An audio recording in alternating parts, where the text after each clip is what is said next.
Chapter 99. Looking at the pale face of the fat man in front of him and the cold sweat on his forehead, it was obvious that he was not very brave. Li more or less understood what was going on. This shop was definitely not haunted. Otherwise, the fat man would have moved out a long time ago. Since that was the case, he still had to take advantage of the situation. 250 taels of silver to rent a shop like this and a small villa with a courtyard in the first ring of Qing and prefectural city. It was really a good deal. He immediately signed a contract with the middleman. The lease period was 1 year, and he readily took out 3 silver notes, each worth 100 taels of silver. Seeing this, the waiter's face was filled with ecstasy. His previous unhappiness had long been forgotten beyond the highest heavens. 250 taels of silver. Just the commission alone was enough for him to earn a few months' salary. However, when it was time to pay, the young master insisted on giving him 250 taels of silver and 1 copper coin. This made the shop assistant puzzled for a long time. Of course, perhaps this was the rich young master's hobby. This was not important to him. One handed over the money and the other handed over the goods. After an hour, Li held the contract with the red seal of the government. He looked at the shop in front of him with satisfaction. For the next 1 year, the right to use this shop belonged to him. This was only a small step in his plan to make money. It was a big step out of the Willow Leaf village and into the prefectural city. Little brother, you just said, this shop is haunted. Is it true? The fat shopkeeper leaned against the door of the cloth shop next door. He looked at Li with a pale face and asked. It's just a joke. Shopkeeper Su, don't take it seriously. Li gave him a kind smile and turned to walk into the shop. Phew, the fat shopkeeper let out a long sigh of relief. His body slowly slid down from the door of the shop and collapsed on the ground. He raised his head and looked at Li with eyes full of resentment. The matter of renting the shop was much smoother than Li had imagined. He was also very satisfied with this shop. Of course, even though it was rented, it couldn't be put into use immediately. At the very least, it needed to be renovated carefully. As for how to decorate it, Li hadn't thought about it yet. Moreover, Fong and the others were busy building the workshop recently, so he had to wait until they finished their work. After renting the shop, Li was not in a hurry to go back. He closed the shop door and locked it. He strolled around the streets around the shop to familiarize himself with the environment. Speaking of which, the middleman was quite reliable. This area was almost at the center of Qing and prefectural city. It was extremely prosperous, with rows upon rows of shops. Restaurants and brothels could be seen in just a few steps. Not far from the shops was a market square. People came and went, and it was very lively. Li also noticed that there was a brothel next to the shop. To put it bluntly, it was a modern theater. In this era without mobile phones, television, movies, and the internet, scholars strolled around the brothel and recited poems. This was the most common form of entertainment.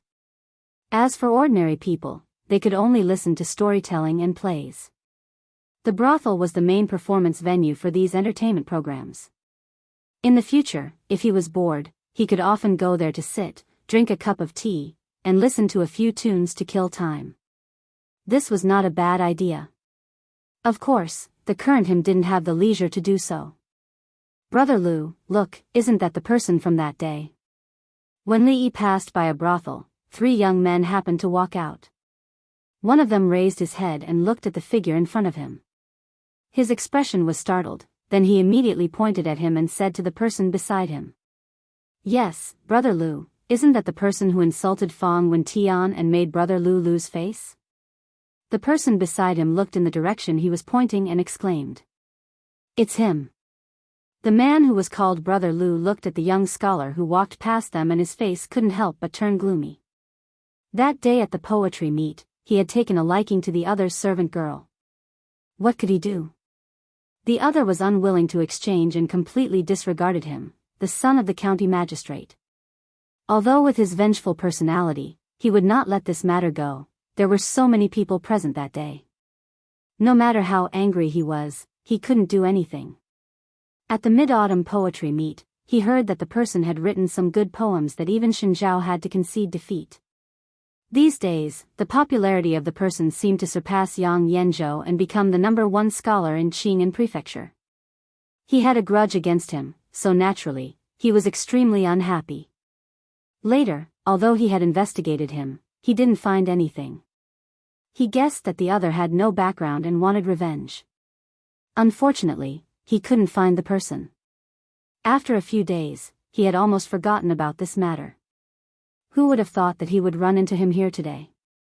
Follow them. The youth surnamed Lu said coldly and quickly followed them. This was a rare opportunity. If he let the other escape this time, he didn't know when he would meet him again.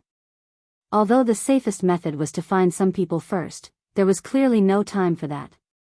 Furthermore, the other was only one person. They had 3 people and had the advantage in numbers, so they were not afraid of him. The 2 people beside him looked at each other. There was a trace of hesitation in their eyes, but they still followed. At the same time, Li Yi, who was walking on the street, suddenly frowned and his footsteps slowed down. It was not good to make a move in the busy streets. The 3 people quickly stopped and pretended to look around. A wastrel and 2 scholars. Their tracking skills were really clumsy, and their acting was terrible. No matter what, Li Yi had been taught by the 2 heroines. Very quickly, he felt that someone was following him. He turned his head to look. The exaggerated acting skills of the 3 people were especially eye-catching in the crowd. A trace of a smile appeared on his lips. His footsteps quickened and he walked forward with large strides. Seeing this, the 3 people hurriedly chased after him. This time, he didn't choose a place with many people. After a few turns, he walked into a deserted alley. When the youth surnamed Lu saw this, a trace of joy appeared on his face. He was worried about where to make a move. He didn't expect that the other party would take the initiative to walk to such a place. He gave the 2 people beside him a look and they nodded. Their figures suddenly rushed out and blocked in front of Li Yi. "What do you want?" Hearing the scholar's panicked voice, a trace of joy appeared on the youth surnamed Lu's face. He said, "What are you waiting for? Make a move. In broad daylight, you actually dare to hit people?" The scholar's voice seemed to be even more panicked. The youth surnamed Lu walked to the front and sneered at Li Yi. He said, "So what if I hit you? Did anyone see it?" When the youth surnamed Lu said this, the 3 people saw the scholar's expression freeze for a moment. After looking around, a trace of a smile actually appeared on his face. Chapter 100. In broad daylight, deep alleyways with few people in sight, he looked at the 3 people surrounding him. Their faces were dark, their footsteps were unsteady, and their legs were unsteady. One look and he could tell that their bodies had been emptied by alcohol and women. He had the right time, the right place, and the right people. Moreover, no matter what, he was still the disciple of these 2 peerless heroines. As a young hero of the martial arts world, if he couldn't even deal with these 3 small fries, how would he have the face to learn martial arts from them in the future? He wouldn't even be able to dream of becoming a lowly martial artist in the martial arts world. If Lu Rui were to find out, he would laugh himself to death. You can still smile when you're at death's door. Seeing the smile on the scholar's face, the youth surnamed Lu felt insulted and rushed forward with his fist. Of course, he was only saying it casually. If someone really died, even if his father was the county magistrate of Anxi, he wouldn't be able to protect him. The 2 scholars beside him hesitated for a moment when they saw him making a move, but they still dashed forward as well. Although scholars weren't good at fighting, the county magistrate's son had already stepped forward. If they still stood here, they wouldn't have a good time afterward. The 3 people rushed over aggressively, but Li Yi wasn't afraid at all. Instead, his eyes flashed with excitement. Although he knew that his skills had improved a lot over the past few days, he had never really fought with anyone. Challenging Rui to spar was simply courting death. As for challenging Fang, that fellow didn't know how to control his strength. Li Yi wasn't at ease. At this moment, he finally had a chance to put his plan into practice. He dodged the youth surnamed Lu's punch and swung his elbow at the youth's back. Bam! The youth surnamed Lu didn't expect this scholar to be so agile. Caught off guard, he took a heavy blow to his back and staggered. Before he could turn his head, Li Yi had already kicked his buttocks. Thump!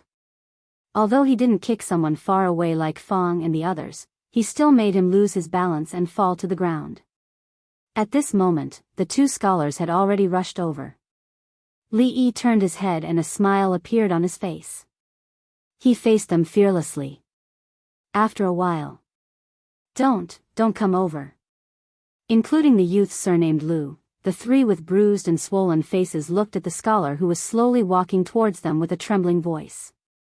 Li Yi rubbed his slightly aching fist. The effect of force was mutual.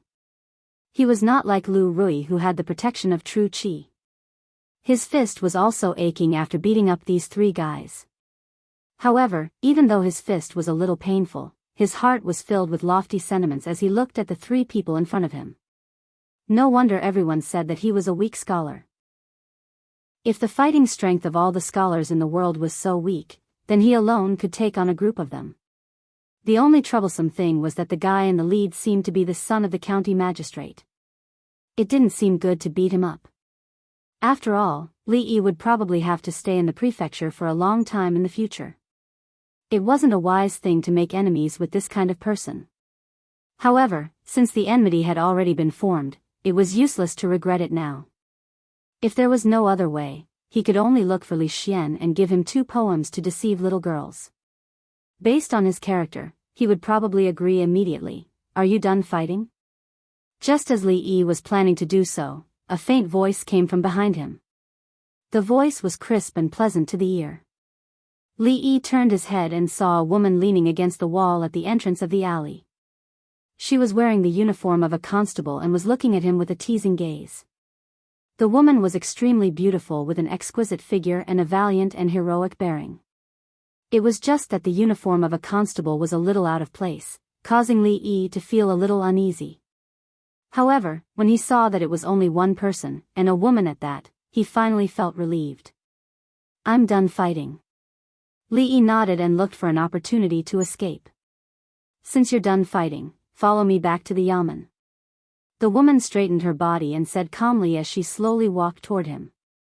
Constable Li, hurry up and catch him. How dare you hit me? You're dead meat.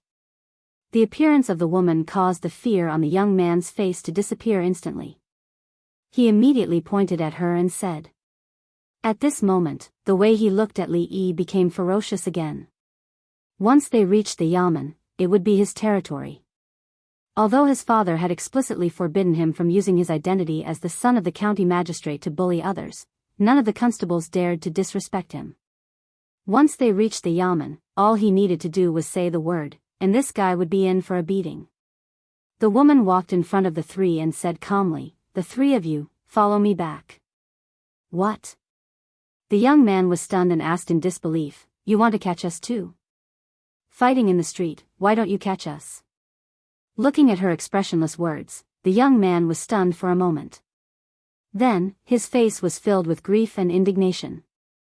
How did they fight? They were obviously being beaten. Didn't they see that they were the ones being beaten? Are you blind? Is there any law? Of course, he would not dare to ask such a question even if he was given 10 guts. After all, although the woman in front of him was only a constable in the yamen, which constable would talk to the county magistrate with caution? As early as the first day he came to the yamen, his father had repeatedly warned him that he could offend anyone in the yamen, except for this madam. If it were any other constable, he would have already scolded them. But at this moment, he could only endure the grievance in his heart. His eyes inadvertently glanced around and saw that the scholar who beat them just now was about to slip out of the alley. His expression immediately changed, and he pointed at him, he's running away. When the female constable turned around, she saw the figure of the scholar just now disappear from the alley. The corner of her mouth curled up slightly. After taking a big detour, Li Yi could not help but sigh in his heart when he reached the street again. The constables here were really competent. Every time something happened, they could arrive in time. If the efficiency of the police in the future was half as good as theirs, how harmonious and stable would society be? But fortunately, the constable just now was only a woman. Otherwise, he really would not be able to escape today. A woman should stay at home and do embroidery. Why did she come out to be a constable? Would she be able to get married in the future? Why don't you take a detour? Before Li Yi had time to think about whether the female constable would be able to get married or not, he suddenly heard a slightly familiar voice behind him. His face slightly stiffened, and the next moment, he broke into a run without hesitation. Whoosh! A beautiful figure fell from the sky and landed gracefully in front of him, blocking his way. Looking at the woman in front of him who was looking at him with a playful expression, Li Yi's face became a little bitter. I'm doomed. I didn't expect this female constable to be a master. Chapter 101. Walking on the wide main street of Qing and Prefecture once again, Li Yi's mood was completely different. The women in this world were not to be trifled with. This was the conclusion that Li Yi came to after living here for so long. Any random woman he met on the street could be a hidden heroine whose martial arts were frighteningly high. When that woman descended from the sky and blocked his way, Li Yi knew that he couldn't leave today. He regretted not bringing Fong with him today. Even if he came out with Lu Rui, he wouldn't end up like this. Luckily, he wasn't alone. The son of the county magistrate and the two young scholars were standing next to him, looking dejected. They would occasionally turn their heads to glare at Li Yi fiercely, but when they saw the beautiful constable, they would quickly turn their heads back. The county yamen wasn't a good place to be, especially when one was caught for fighting. Luckily, this female constable didn't even give face to the son of the county magistrate. She could be considered as impartial. Fighting could be big or small. At this level, it was at most disturbing the peace. A fine of a few taels of silver was the most they could do. However, if the county magistrate wanted to make things difficult for him because of his son, things would be a little difficult. At that time, he might really have to use the name of Prince Ning to stabilize the situation first. On the day of the Mid-Autumn Festival, Li Xian once patted his chest and said that in this prefecture, if anyone encountered any problems, they could look for him. Li Yi didn't take it to heart at that time. Now that he thought about it, the little prince really had a crow's mouth. The female constable followed behind them. When her beautiful eyes swept across Li Yi's body, there would occasionally be a flash of surprise. The scholar in front of her looked gentle and weak, but judging from his movements, he seemed to have some foundation in martial arts. This wasn't common among scholars. Of course, this wasn't what puzzled her. Although it was rare for scholars to practice martial arts, it wasn't enough to surprise her. The reason why she paid more attention to the scholar was that she had never seen his martial arts style before. Because of her family background, she did not dare to say that she had read all the martial arts in the world, but her knowledge was extraordinary. Even if she could not name all the martial arts in Jianghu, she could still tell the way. However, the move that the scholar used just now was extremely strange. It was completely different from the various martial arts in Jianghu, but it was definitely not a random move. This made her a little curious. If Li Yi had known that the reason this female constable had brought him to the yamen was because she was curious about his martial arts, he would never have used Tai Chi to tease these three fellows. Naturally, the Taiji moves in the Library of Heaven's Path had been simplified. They might be able to strengthen one's body, but it was impossible for one to become a Taiji expert. A few days ago, he practiced Tai Chi in the morning just for fun. However, ever since he taught Tai Chi to Lu Rui, she would occasionally dismantle the moves and add some variations to them. Then, she would give them back to Li Yi. This made this set of martial arts that was used by uncles and aunties in the later generations to have some offensive power. Tai Chi was a martial art that used the weak to defeat the strong, and used softness to overcome hardness. It required less strength, which was suitable for the current Li Yi. As for the improved moves, he didn't stop practicing them. Hey, Mingzu, where are you going? The female constable was pondering over the moves that the scholar used just now. At this moment, a voice suddenly came from behind her. The young and handsome man caught up from behind and asked her with a smile. The woman frowned and said, "Back to the yamen." She didn't hear anything for a long time. Seeing that the other party wasn't pestering her like before, she was puzzled. When she looked up, she found that the young man was staring straight ahead. A hint of surprise appeared on his face. He quickly walked to the scholar and said, "Why are you here? How do they know each other?" Seeing this scene, a hint of confusion appeared on the woman's pretty face. Li Yi had never felt like this before. The face of the young prince, Li Xian, was so amiable. "You know each other?" He pointed at the female constable and looked at Li Xian with anticipation. "Yes." Li Xian looked at him and asked with some confusion, "When did you and my cousin know each other?" "Cousin?" Li Yi was finally relieved. They were all from the old Li family, so the distance between them had been greatly shortened. However, since she was Li Xian's cousin, she was also from the royal family. But how could a member of the royal family be a constable? "Are you done? If you are, then follow me back to the yamen." The confusion on the female constable's face disappeared in a flash. Then, she resumed her indifferent expression. "Back to the yamen?" Li Xian was stunned. He turned to look at her and asked, "What crime did he commit?" "It's a misunderstanding." "It's all a misunderstanding." As soon as Li Yi opened his mouth, the female constable waved her hand, "Don't talk nonsense. If you have anything to say, we can talk back to the yamen." Li Xian looked at her, then turned back to look at Li Yi. Whether it was because of their personal relationship or some other reason, he could not sit back and do nothing about what happened today. He quickly walked over and whispered a few words into the woman's ear. The female constable frowned at first, but after a while, her brows relaxed and she looked at Li Yi in surprise. Aunt's chronic illness was cured by the person in front of her? She did not want to make things difficult for him by bringing him back to the yamen.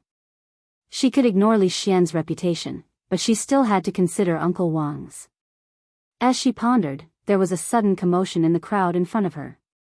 "This silver is mine." "Nonsense, it's obviously mine." The faint sound of two people arguing could be heard. Someone in the crowd glanced over and suddenly shouted, "There's a constable over there. Let the constable be the judge." Yes, let the constable be the judge. When they saw a person dressed in a constable's uniform, there was a commotion in the crowd and they immediately rushed over. A few men who had been following Li Xian from afar looked at each other and immediately walked over. They spread out around him and paid attention to any movements in their surroundings. "Lord Constable, you have to uphold justice for this lowly one." A man dressed in coarse cloth grabbed the arm of a scholarly man and walked over to the woman's side as he pleaded. "What exactly happened?" the female constable asked with a frown. "My lord, this lowly one was eating noodles at the noodle stall and accidentally dropped the silver on the ground. This person picked it up and when this lowly one discovered it, I asked him to return it. However, he insisted that the silver was his to begin with." The man looked anxious. "My mother is seriously ill, and this is money for her to buy medicine to save her life. We can't lose it." "What a load of nonsense." The scholarly man glanced at the man and said, "This silver is clearly mine. Don't you dare try to extort me, you scoundrel." After the two of them spoke, the surrounding crowd chimed in one after another. Some agreed with the man, while others stood on the scholarly man's side. The woman rubbed the space between her brows as she listened to the crowd's chatter. She couldn't help but feel a headache coming on. She didn't know which of the two men was telling the truth, but this matter was really hard to determine. Catching a thief was more like it, but solving a case wasn't something she was good at. "Miss, why don't we make a deal?" At that moment, a weak voice was heard from beside her. Chapter 102. A deal? Mingzu turned her head and looked at the scholar with a hint of surprise in her eyes. She said lightly, "What kind of deal?" "I'll help you solve the case in front of you, and you let me go. Then we're even." Li Yi looked at her and said. Li Xian pulled his sleeve and whispered, "Do you really know who this silver belongs to?" He knew his cousin's character very well. It would be fine if Li Yi didn't say anything. If he found out that he had fooled her in the end, it would not be easy to solve today's matter. Li Yi gave him a reassuring look, and Li Xian didn't speak anymore. Although he didn't know how to judge who this silver belonged to, since he knew Li Yi, everything he did was unexpected. He didn't know what method Li Yi had thought of at this moment, and he began to look forward to it. What do you have in mind? Li Mingzhu's face showed an expression of interest. Usually, there was no other way to deal with this kind of ambiguous dispute in the county government. After a few floggings, they would confess. There was no need to be so troublesome. She wanted to see what the scholar could do. It's very simple. Since we can't tell who this silver belongs to, we can just split it in half. Everyone will be happy. Li Yi took out 2 pieces of silver from his bosom, each about half a tael. He snatched the silver from the Confucian scholar's hand and stuffed them into the bosom of the burly man and the Confucian scholar. Seeing this scene, the young prince, Li Xian, couldn't help but twitch the corner of his mouth. This method was really simple and crude. But, could his cousin pass it? Sure enough, when he turned his head and peeped, he found that the scholar's face became a little ugly. The young man surnamed Lu and the other 2 stood aside and watched the scene. Seeing this, they almost couldn't help laughing. If everything could be solved in this way, why did they need the county magistrate? Isn't this a mess? What kind of method is this? This scholar is just messing around. How can he solve a case like this? Seeing this, the onlookers immediately became noisy, one after another, talking at the same time. Sir, you mustn't do that. If I lose half of the money, I won't be able to buy my mother's medicine. The burly man's face immediately revealed a pleading expression as he looked at Mingzhu and said, "This young master's words are reasonable. A scholar should have a magnanimous heart. I won't argue with a scoundrel like you. How about I give you half of the silver?" When the Confucian scholar heard this, a trace of joy appeared on his face and he immediately said, "Is this the solution you mentioned?" Mingzhu turned to look at Li Yi, a dangerous glint flashed in her eyes. "Of course, not." Li Yi smiled, looked at her, and said calmly, "There is only one truth." He suddenly turned around and pointed his finger at the Confucian scholar, shouting, "Murderer! Bah! He's the one who lied." The situation changed so quickly that no one in the crowd could react. While the Confucian scholar was still in a daze, Li Yi had already snatched the silver fragment from his hand and stuffed it into the burly man's arms along with the silver ingot. "Be careful next time. Take these 2 silver fragments as well. Buy your mother's medicine quickly." Li Yi was not a generous person, but if the burly man had not lost the silver, he might have been taken to the county government by the female arrestor. It was rare for her to be generous to him. What's going on? The young prince, Li Xian, was confused and still in a daze. The onlookers also started to ask questions. Why? Why are you so sure that he's the one who lied? I can't figure it out. Everyone looked at Li Yi, waiting for his explanation. Mingzhu's pretty face showed a trace of doubt and some realization. She also turned to look at him. Nonsense. Why are you so sure that I'm the one who lied? The Confucian scholar's face showed a trace of panic, but it was soon replaced by grief and indignation. He looked at Li Yi as if he was really wronged. Because the silver originally belonged to this burly man, so of course he didn't want to give half of it to others for no reason. Li Yi smiled and pointed at the Confucian scholar, saying, "And he, because the silver didn't belong to him, he could get half of it for no reason." Of course, he agreed so readily. Hearing his explanation, Li Xian's face showed a look of realization. He looked at him in surprise. How did he come up with such an ingenious way to solve the case? And the pretty Mingzhu next to Li Yi also looked at him differently for the first time. After hearing Li Yi's words, the crowd was stunned for a moment, then they immediately burst into an uproar. This young master's words make sense. Brilliant, really brilliant.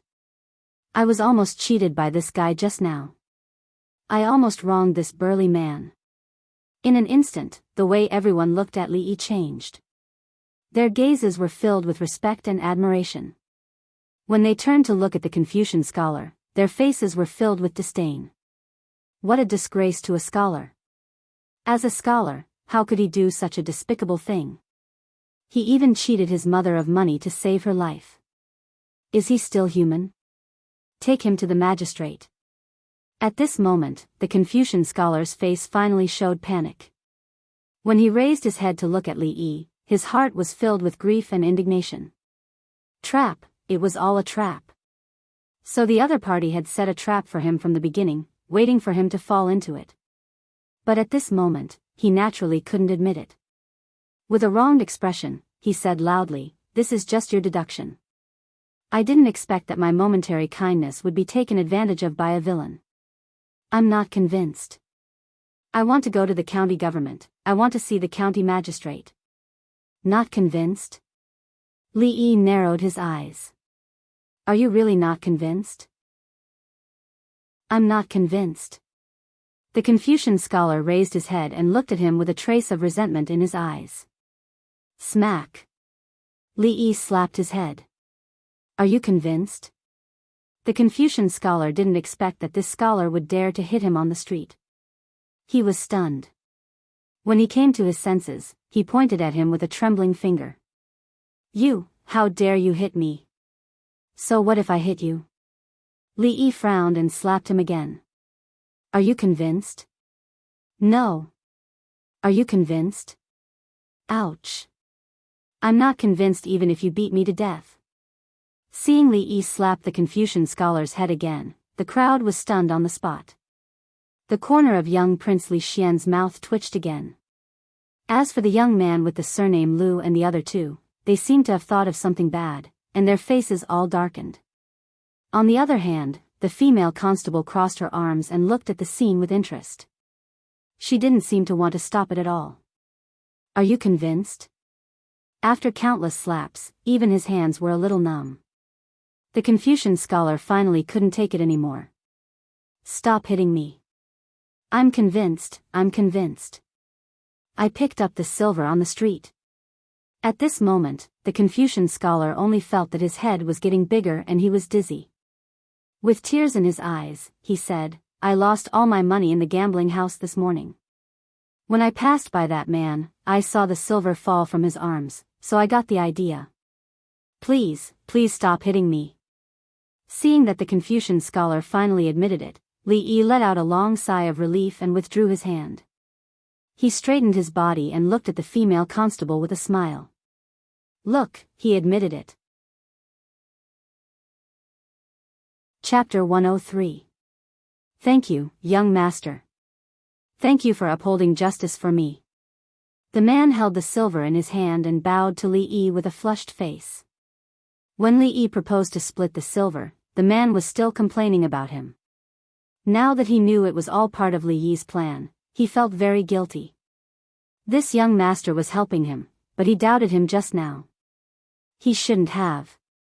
Li Yi smiled at the man and turned to the female constable. He cupped his hands and said, The case has been solved. I'll take my leave now.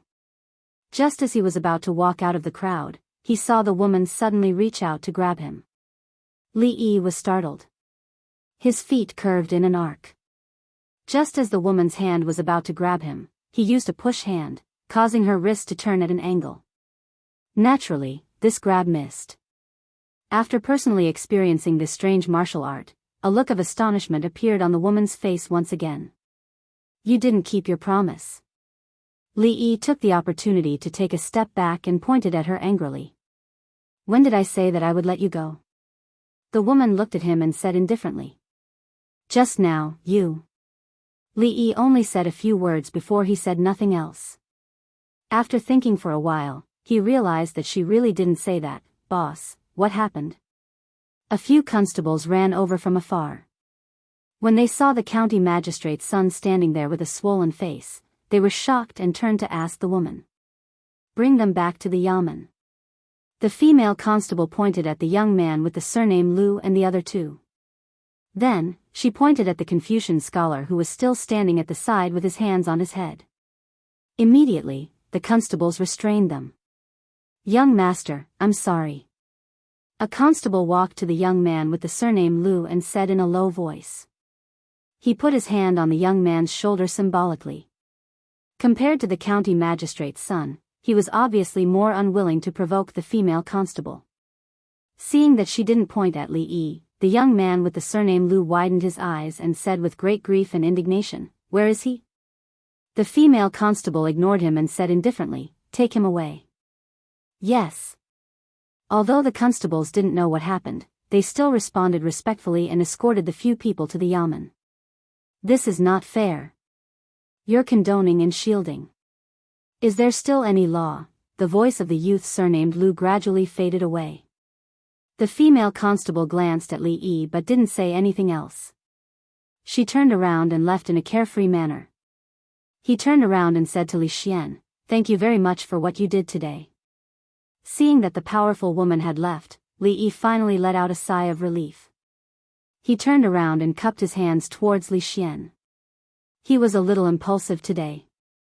If he hadn't met Li Xian, he would have been in trouble. Darn it. Li Xian smiled and suddenly said, "However, if you feel that you owe me a favor and feel bad about it, why don't you give me a few poems?" Li Li Li Yu Xian, Li Li King Yu Li Li Li Li Li of. Li Li Xian said. Li Li Xian, Li, but if you feel bad about owing me a favor, why don't you give me a few poems? Li Xian shook his head. Li Yi was stunned.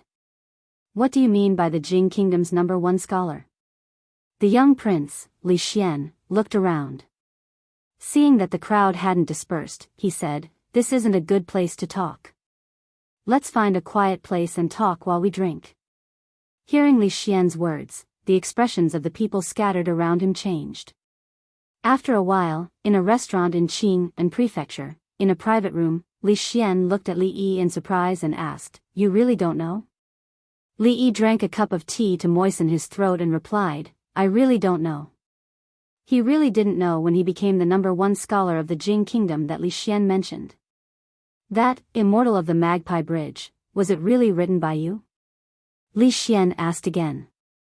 "Brother Xiaoyu, please forgive me, please forgive me." Li Yi prayed in his heart and nodded shamelessly. "You really can't judge a book by its cover. I didn't think that your literary talent would be so high." Li Xian looked at him with a different expression. Although the title of Jing Kingdom's #1 scholar was only known in Qing and Prefecture and hadn't been recognized by all the scholars in the world, to be able to make those old men act like this, it was already extremely impressive. After all, even though he was a young prince, he had only received the evaluation of "rotten wood cannot be carved" from them. Thinking about how this fellow could receive such an evaluation from those arrogant old men, he couldn't help but feel a little indignant. "So what if I'm rotten wood? Did I beg you to carve me? You're really crazy." Of course, these words could only be said in his heart and he absolutely didn't dare to say it out loud. "What do you mean by you can't judge a book by its cover?" Li Yi looked at Li Xian with a strange expression. Did he even know how to converse? Moreover, although he missed that face that he had seen for 20 years, he had to admit that in terms of appearance, the current one was still a little better. Even if it was Li Xian himself, he wouldn't dare to say that he was more handsome than him, right? Among the women who invited you that day, there were famous courtesans from Qing and Prefecture, and Mingzhu from the rich and powerful families, and even the daughter of the prefectural magistrate. After that night, who knows how many famous courtesans from the brothels said that they were willing to sleep with you. As he spoke, the young Prince Li Xian's face was full of envy. Li Yi's expression was a little dazed. Did this mean that if he went to sleep with him, he wouldn't have to pay if he went to the brothels in the future? He looked up at the opposite side and got a positive answer from Li Xian's face. In that case, he didn't have to work hard to sell candied haws, floral water, and so on. Now, he could sell autographs and portraits to make money. If a poem was written on the portrait, the price might even be doubled. This was a business that was almost guaranteed to be profitable. As he thought of this, the scene of being surrounded by women that day suddenly appeared in his mind. The expression on Li Yi's face froze, and he immediately dispelled this idea. One shouldn't be too ambitious. It was better to do business down to earth and be a quiet and handsome man. Tell me, when will my cousin treat me like those women treat you? How good would that be? Li Xian seemed to have triggered something in his heart. He showed a look of longing and muttered to himself. Li Yi suddenly looked up at him and couldn't believe his ears. Cousin? That female constable just now? Li Xian, this guy, actually likes his cousin? At this moment, his mind had automatically filled in the scenes of a vigorous moral drama. When he looked at him again, the expression in Li Yi's eyes changed for the first time. It was as if he was looking at a beast. An ill-fated relationship.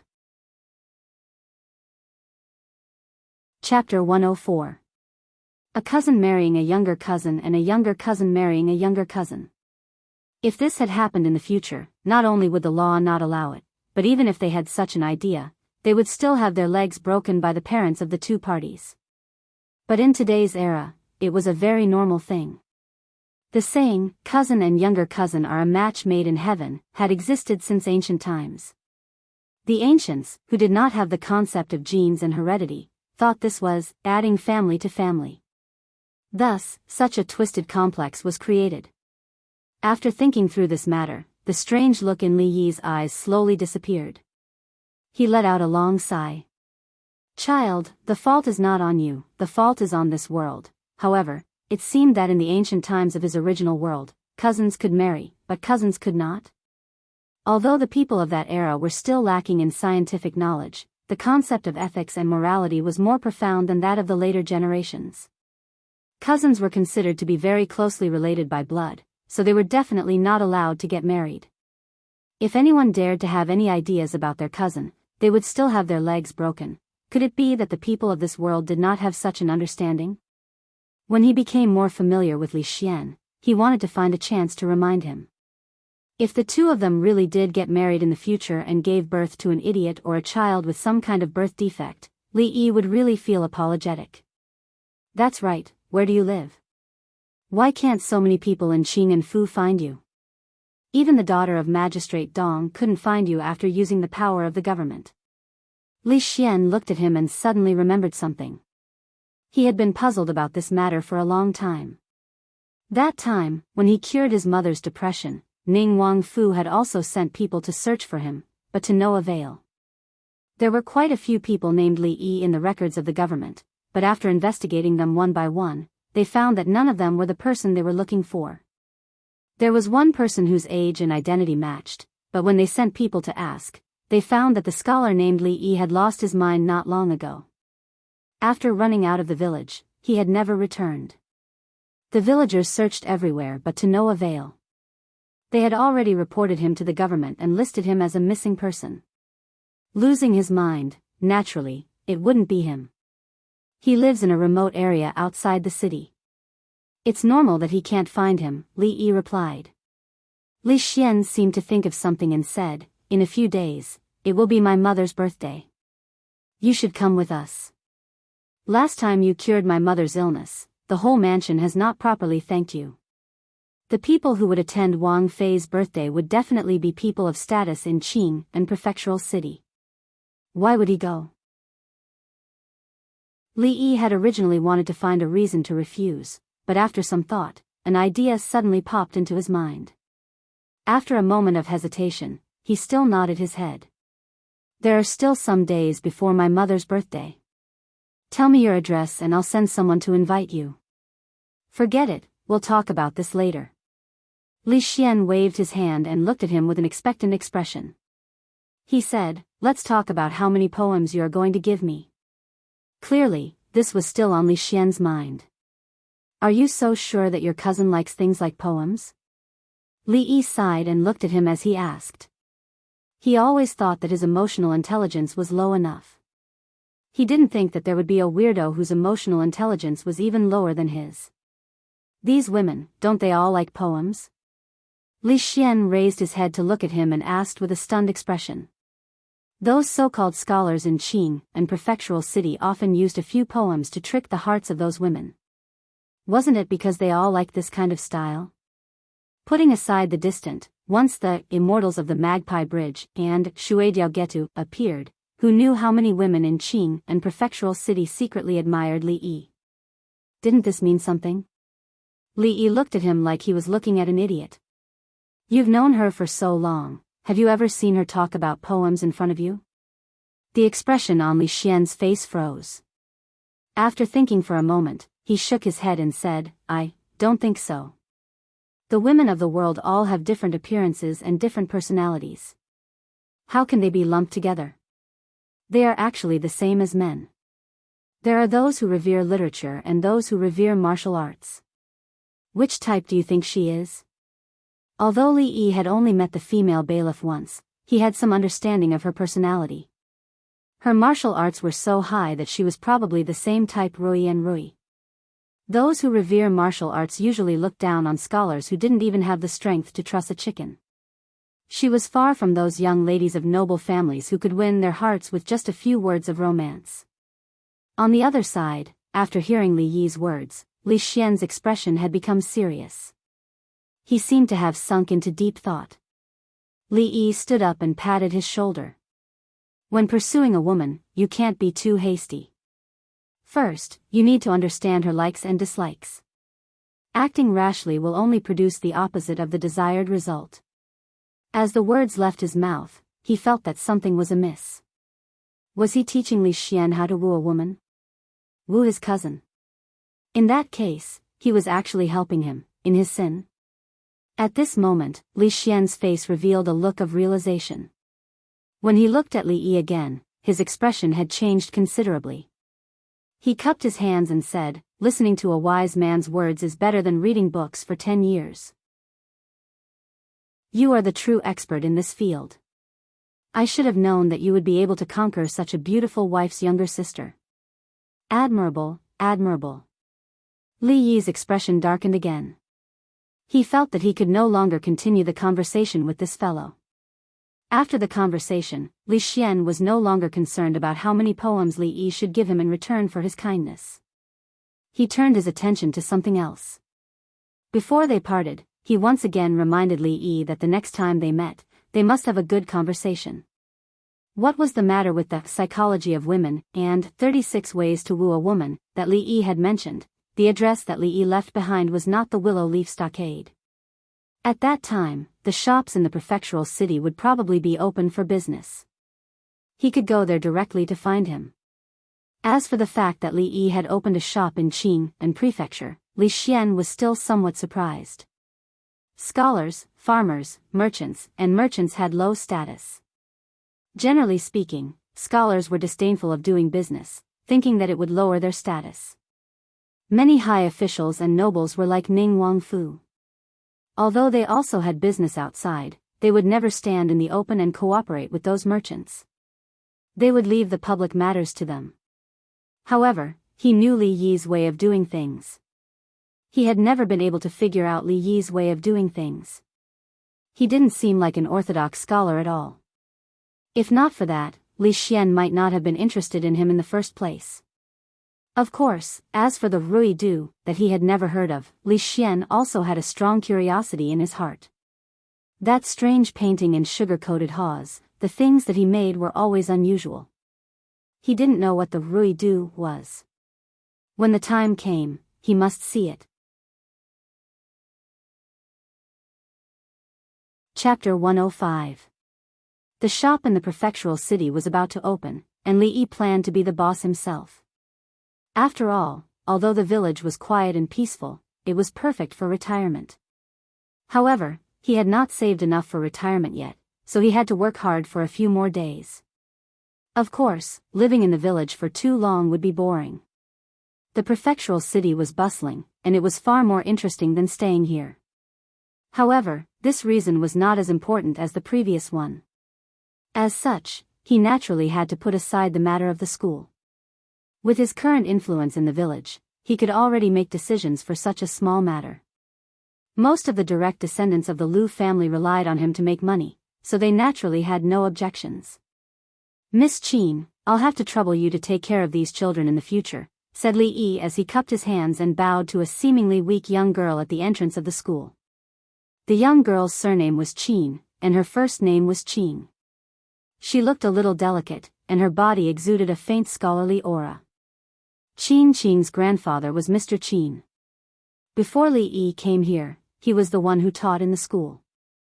However, he accidentally fell and injured his leg a few days ago, so he would probably have to stay in bed for the rest of his life. After Li Yi left, the school still had to continue. In the future, the young girl in front of him would take over his position. She had been by Mr. Qin's side since she was young, so she could read and write. She could be considered one of the few cultured people in the village.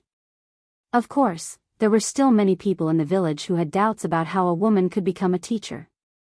However, they had no say in this matter. Ever since they were able to establish a business relationship with Li Yi, they could not wait to build a good relationship with him. Perhaps one day when he was in a good mood, they could even waive some of the adjoining fees. Naturally, they would not oppose him on such a small matter. Brother-in-law, can I really become a teacher? The naughty children in the school did not see the two of them and were still playing around inside. The young girl glanced into the room, and a hint of hesitation appeared on her pretty face as she asked timidly. When Li Yi asked for her opinion, the young girl hesitated for a long time before agreeing. Firstly, it was because she really liked these things in her heart. Previously, when her grandfather was a teacher in the school, she often looked forward to when she could stand in that position. However, it was just a thought. After all, in this world, women could not do things as freely as men. Another reason was that they had received too much kindness from Li Yi in the past few days. It was impossible for her to refuse such a small matter. Their father passed away when they were young, and there were only their mother, daughter, and their elderly grandfather at home. Although life was hard before, they could still get by. However, after their grandfather accidentally broke his leg, life became more and more difficult. If it wasn't for Xiaohuan who often brought him rice and noodles, he would have died a long time ago. Therefore, the girl's family was extremely grateful to them.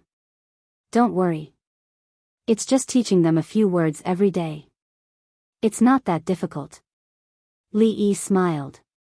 Out of habit, he wanted to reach out and pat her on the shoulder to show his encouragement.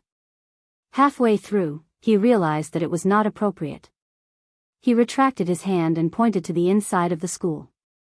Let's go in. Hearing this, the young girl nodded and followed behind Li Yi.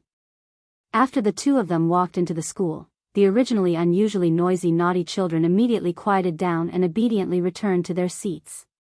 Seeing that there was a beautiful older sister next to the teacher today, the naughty children's eyes immediately sized her up. Most of them knew that this older sister seemed to be Mr. Qin's family, but they didn't know why this older sister came with the teacher today. Today, we won't be in class. Last time, we talked about the story of Ho Yi shooting the sun. Today, we will talk about Kwa Fu chasing the sun, Chang Yi flying to the moon, Jing Wei filling the sea. Qin Qing took the initiative to sit on the side. Li Yi's gaze swept across the school as he spoke. With this sentence, the naughty children's attention immediately shifted away from the young girl. Their faces revealed extreme excitement. In the past, as long as they performed well in class, the teacher would tell them a story after class. From those stories, they learned that heaven and earth used to be connected. There was a giant called Pangu who used an axe to split heaven and earth. The earliest people were molded from mud by goddess Nuwa. There used to be 10 suns in the sky, and a master archer called Ho Yi shot down 9 of them with his bow. These stories were like the monkey with the stick, deeply attracting the naughty children. Today, the teacher was actually going to tell so many stories. To these naughty children, it was undoubtedly more joyous than the new year. When the young girl called Qin Qin heard the slow and magnetic voice, she turned her head and saw the naughty children's small faces that were focused on the story. Her heart seemed to be touched by something. These half-grown children were extremely mischievous and ran amok in the village. Who knew how much trouble they had caused her? At that moment, when she saw those innocent and extremely clear eyes, a seed was quietly planted in her heart. When she turned her head to look at Li Yi, she also longed for the day when she could be like this, loved and respected by these children. After a few stories were told, the naughty children still had expressions of reminiscence on their faces. Li Yi stood up and looked at them. From today onwards, Sister Qin will be teaching all of you in my place. You must be obedient like before. Don't bully her, understand? When the naughty children heard this, their expressions froze. Then, they suddenly looked at Li Yi and looked a little flustered. Is the teacher leaving? Why is the teacher leaving? Did we make the teacher angry? Teacher, don't go. We will definitely be obedient. The naughty children were of different ages. The oldest was a little over 10 years old, while the youngest was only 7 or 8. When they heard that Li Yi was leaving, they all looked flustered. Seeing the naughty children suddenly become abnormally agitated, Li Yi felt a little warm in his heart. Even though these children were a little mischievous, they were still innocent children. After interacting with them for the past few days, it was naturally impossible to say that he didn't have any feelings for them. However, he couldn't be the teacher here for the rest of his life. He would have to leave sooner or later. This moment would come sooner or later. Li Yi stretched out his hand and pressed down. The naughty children's voices gradually became softer, but they still looked at him with expectant eyes. Lu Xiaohu. Li Yi opened his mouth and called out a name. The naughty child with the sturdiest physique immediately stood up from his seat. I'll leave the task of protecting Mr. Qin to you. Can you complete it? Lu Xiaohu's face revealed a serious expression. He suddenly patted his chest. Don't worry, sir. I guarantee that I will complete the task. If anyone dares to bully Mr. Qin, I will beat him up. Hello, Mr. Qin. Seeing the naughty children standing neatly and respectfully saluting her as a disciple, the young girl's heart finally relaxed. After walking out of the classroom, Li Yi turned to look at the young girl and said with a smile, I'll leave these children to you from now on. The teacher's allowance is 1 silver tael per month. When the time comes, I'll have Xiao Huan send it to you. The young girl was stunned for a moment. After regaining her senses, she hurriedly said, absolutely not. I don't want any allowance. Besides, the teacher in the classroom has never, from now on, there will be. Li Yi waved his hand. Without waiting for her to finish, he smiled and left. The young girl stared at his back in a daze. She couldn't calm down. After a long time, she sighed and turned to walk back into the classroom. Chapter 106. It was the right decision to hand over the construction of the workshop to Fang. In just 5 days, a workshop that Li Yi was extremely satisfied with was completed. When it came to building houses, the men in the stockade were all experts. Even the houses that they were currently living in were built by them. Now that the workshop was completed, they only needed to purchase the raw materials before they could start producing a new batch of ruidu. Before this, Li Yi had spent all the money he had saved from renting the shop on renovating the shop. The floor was paved with wooden flooring, and the counters, tables, and chairs were all new and custom-made. On the walls around the counters, Li Yi had personally drawn a few landscape paintings. Of course, they were all 3D, and they were so lifelike that one would feel as if their eyes were about to sink into them. If someone were to walk into the shop, they would probably be stunned by these paintings at first glance. Since they had decided to go for the high-end route from the beginning, they could not be frugal in these areas. Even the porcelain bottles that contained the ruidu were very exquisite, and they had cost a lot of money when they were purchased. Seeing the money being spent like water, Fang often showed a pained expression on his face. If this business were to fail, his dream of having a beautiful wife and a big house would never come true. It was very likely that he would have to return to 2 months ago and continue to live a life of eating dirt. After all, he had a share of the shares of ruidu. Although he did not know what the shares were, Fang could still understand why his son-in-law said that he would have a share of the profits from ruidu. Son-in-law, have you thought about the name of the shop? Fang knew that he was not good at making money, so he changed the topic. I still need to think about it. Li Yi shook his head and said. The name of the shop was the signboard. Once it was decided, it could not be changed, and the decision could not be made easily. Now, all the preparations were in place, and everything was ready. All that was missing was the name of the shop. Why don't we call it Six Gods Workshop? Li Yi raised his head and wanted to ask for everyone's opinion. Fang's face darkened. He couldn't understand why his son-in-law would fall in love with the name, Six Gods. The young maidservant stood beside Li Yi and saw second young miss giving her a look. She immediately said, "Son-in-law, I think it sounds better to call it Rui Fang." Rui Square? Li Yi looked at Lu Rui. This matter clearly had nothing to do with her. Why did she have to take advantage of him every time? If Rui's became popular in the Jing kingdom in the future, and every major city had a Rui store, would people think of Lu Rui or him? No, this was a huge loss. Li Yi felt that it was better to call it Six Spirits Lane. For the sake of her being his sister-in-law, he had already given her a lot of face by naming the floral water in this world as Rui's due. This time, he was determined not to give in. Rui Fang. Fang muttered the name, shook his head and said, "This name is not very good. We are doing serious business. Rui Fang, Rui Fang. It sounds like a new brothel in the prefecture." Li Yi was keenly aware that as Fang spoke, the surrounding atmosphere suddenly became subtle. Clang, this was the sound of a sword being unsheathed.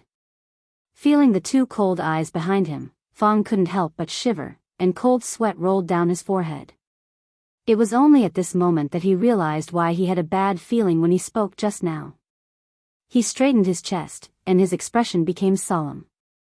He looked at Li Yi seriously and said, "Young master, I suddenly feel that the name Rui Fang is very good. Since we are selling Rui's due, the name of the store should naturally match it. I think there is no more suitable name than Rui Fang." Li Yi couldn't help but sigh in his heart as he looked at the righteous Lao Fang. How did that resolute man from back then turn into such a person? "I also think that it's better to call it Rui Fang," Lu Rui said with a smile. Although the name of the store was ultimately up to Li Yi, the public opinion was obviously on Lu Rui's side. Li Yi couldn't be arbitrary. He looked up at them and said, "Are you really not going to consider Six Spirits Lane?" In order to fully promote democracy, the name of the store was decided. On the same day, he and Fang ordered a signboard in the prefecture city. In order to further enhance the store's prestige, Li Yi found all of Wang Shiji's calligraphy in the library. After digesting them, he found the three words Ru, Yi, and Fang, and wrote them out personally. Of course, even if he had such a heaven-defying cheating device, he only needed to copy it. He wouldn't be able to reach Wang Shiji's level, but being able to copy 80 to 90% of it was enough to shock many people. At least, the shopkeeper who made the signboard was shocked by the elegant semi-cursive script. He had been running this ancestral shop for several decades and had made countless plaques. He had seen many authentic works of famous masters. Under the influence of what he had seen and heard, even though the shopkeeper's calligraphy skills were not very profound, few people could compare to him in terms of his ability to appreciate calligraphy. It was just 3 words, but it was enough to show that the calligraphy skills of the person who wrote it were profound. Without decades of practice, it would be impossible to achieve this. This level of skill could probably be compared with several calligraphy masters in the world. However, which one of those people didn't have decades of accumulation in order to achieve what they had today? If the scholar hadn't written in front of him, he definitely wouldn't believe that such wonderful calligraphy could be written by such a young man. Li Yi wasn't surprised by the shopkeeper's shocked expression. That was the sage of calligraphy, Wang Shiji, who had influenced Chinese calligraphy for more than 2,000 years. How could his calligraphy be ordinary? Of course, Li Yi was still very happy that the shopkeeper insisted on not taking his money. Now was the time for his career to start, so he should save as much as possible. The sage of calligraphy really deserved his reputation. Looking at the shopkeeper holding the piece of paper as if it was a treasure, Li Yi couldn't help but sigh in his heart. The opening of the new store was supposed to do some publicity and marketing, but Li Yi wasn't in a hurry to do that. He still had some confidence in Rui Lu. However, this confidence was shaken on the first day of the store's opening. After half a day, not even a bottle of Rui Lu was sold. A few people entered the store to take a look, but when they heard that such a small bottle of Rui Lu was sold for 1 tael of silver, they immediately left as if they were escaping before Li Yi introduced the function of Rui Lu. Could it be that I set the price too high? After half a day, even Li Yi began to doubt it. 1 tael of silver was not a small amount for most people in the prefecture. Although they could afford it, they wouldn't be so extravagant as to buy such a bottle of something they didn't know the function of. Where are the local tycoons? Li Yi sat behind the counter and saw that there were only him and the young maidservant in the entire store. He couldn't help but start to call out in his heart. The young maidservant sat by the table with one hand supporting her chin. She looked out of the door and watched the passers-by with boredom. At a certain moment, 2 figures stopped in front of the door for a moment and then walked in. The young maidservant came back to her senses and immediately stood up from the chair and ran over. "Ladies, welcome to Rui Workshop," she bowed and said with a clear voice. Chapter 107. Welcome. It was obvious that this was the first time the 2 young ladies had heard this greeting. Their expressions froze and a trace of astonishment appeared on their pretty faces. In a world that was filled with "please come in," "what would you like to eat," "what would you like to order," and "what would you like to order," the words "welcome" from a pretty servant girl in a shop that they didn't know what it was selling was extremely refreshing and refined. The servant girl's attitude made them feel very comfortable. Just as they walked into the shop, their mood strangely became better. When they passed by the street earlier, they discovered that there was a new shop called Rui Square. They couldn't tell what it was selling from the shop's name, but the 3 words on the shop's signboard seemed to have the demeanor of a great family. It was very extraordinary, and compared to the other shops along the street, it was like a crane among a flock of chickens. This made the 2 ladies a little curious and they couldn't help but walk in. However, this extraordinary servant girl was only secondary. When the 2 ladies raised their heads and looked into the shop, their delicate bodies couldn't help but tremble. One of the ladies even covered her small mouth and almost cried out. They saw that there were many paintings hanging on the walls of the shop. What was strange was that in these paintings, whether it was the mountains, rivers, or people, they all looked like they were about to break out of the paintings. At first glance, even a normal person would be shocked. First, it was the elegant calligraphy. Now, it was the extremely strange paintings. This caused the 2 ladies' curiosity towards this shop to increase greatly. "2 misses, please sit." The servant girl's voice was gentle. The 2 ladies walked to the side of the table and chairs. No matter whether it was the floor or the chairs, they were all spotless. The moment they sat down, the servant girl had already brewed fragrant tea and stood quietly to the side. After walking into the shop, no matter if it was the environment or the servant girl's attitude, they all felt that it was just right. They didn't feel cold or annoyed. It was quiet and comfortable. There seemed to be a unique fragrance in the air that made people feel relaxed and happy. Following the scent, the 2 ladies' gazes quickly focused on a porcelain bottle on the table. "What is this?"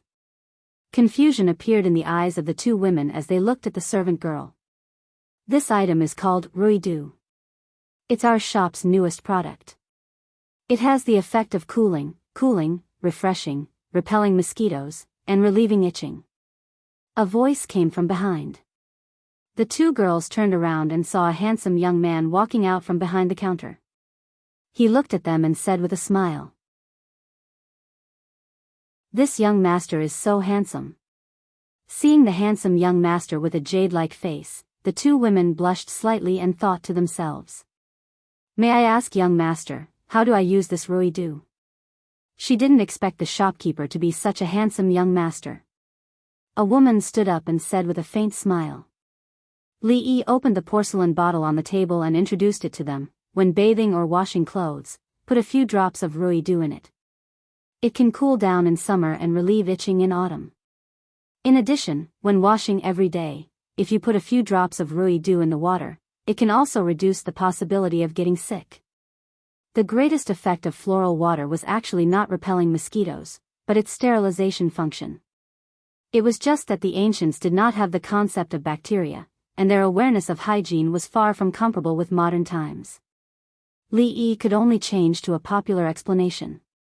The two women had personally felt the refreshing effect of Rui dew. At this time, the woman who spoke just now asked again, "Young master said that this Rui dew can repel mosquitoes. Is it true?" "Miss, you can try it. If it is false, I am willing to pay you back double the original price," Li Yi said with a smile. He had personally tried the effect of floral water. Although the conditions were limited and the effect could not be compared with the later generations, he was still very satisfied with the effect of repelling mosquitoes. When the woman heard the words, her face showed obvious interest. Since the beginning of autumn, mosquitoes were rampant. She would be bitten by mosquitoes almost every day. She did not know why. After the maids in the mansion were bitten, they would get a small bump and itch for a while. Whenever she was bitten, it would immediately become red and swollen. It was extremely itchy and unbearable. Many methods had been tried, but there was still not much effect. In addition, for women, it was their nature to love beauty. How could they let others see such an embarrassing appearance? They could only stay in the tent in the room all day, and even their mood became gloomy. Today's weather was fine, and she came out for a walk with her friends. She did not expect that there would be such a strange thing in a newly opened shop here. If what this young master said was true, no matter how high the price was, she would buy this Rui dew at all costs. "May I know the price of this Rui dew?" The woman looked up at Li Yi and asked. Whether this thing was useful or not, she still had to try it out. However, since he dared to say that just now, he must have great confidence in this thing.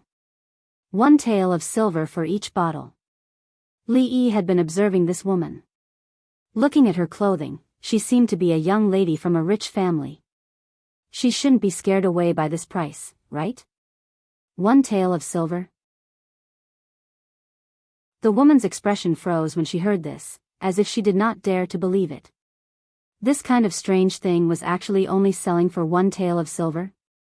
Even a piece of jewelry that she usually wore would cost dozens to hundreds of taels. 1 tael of silver, to her, was really nothing.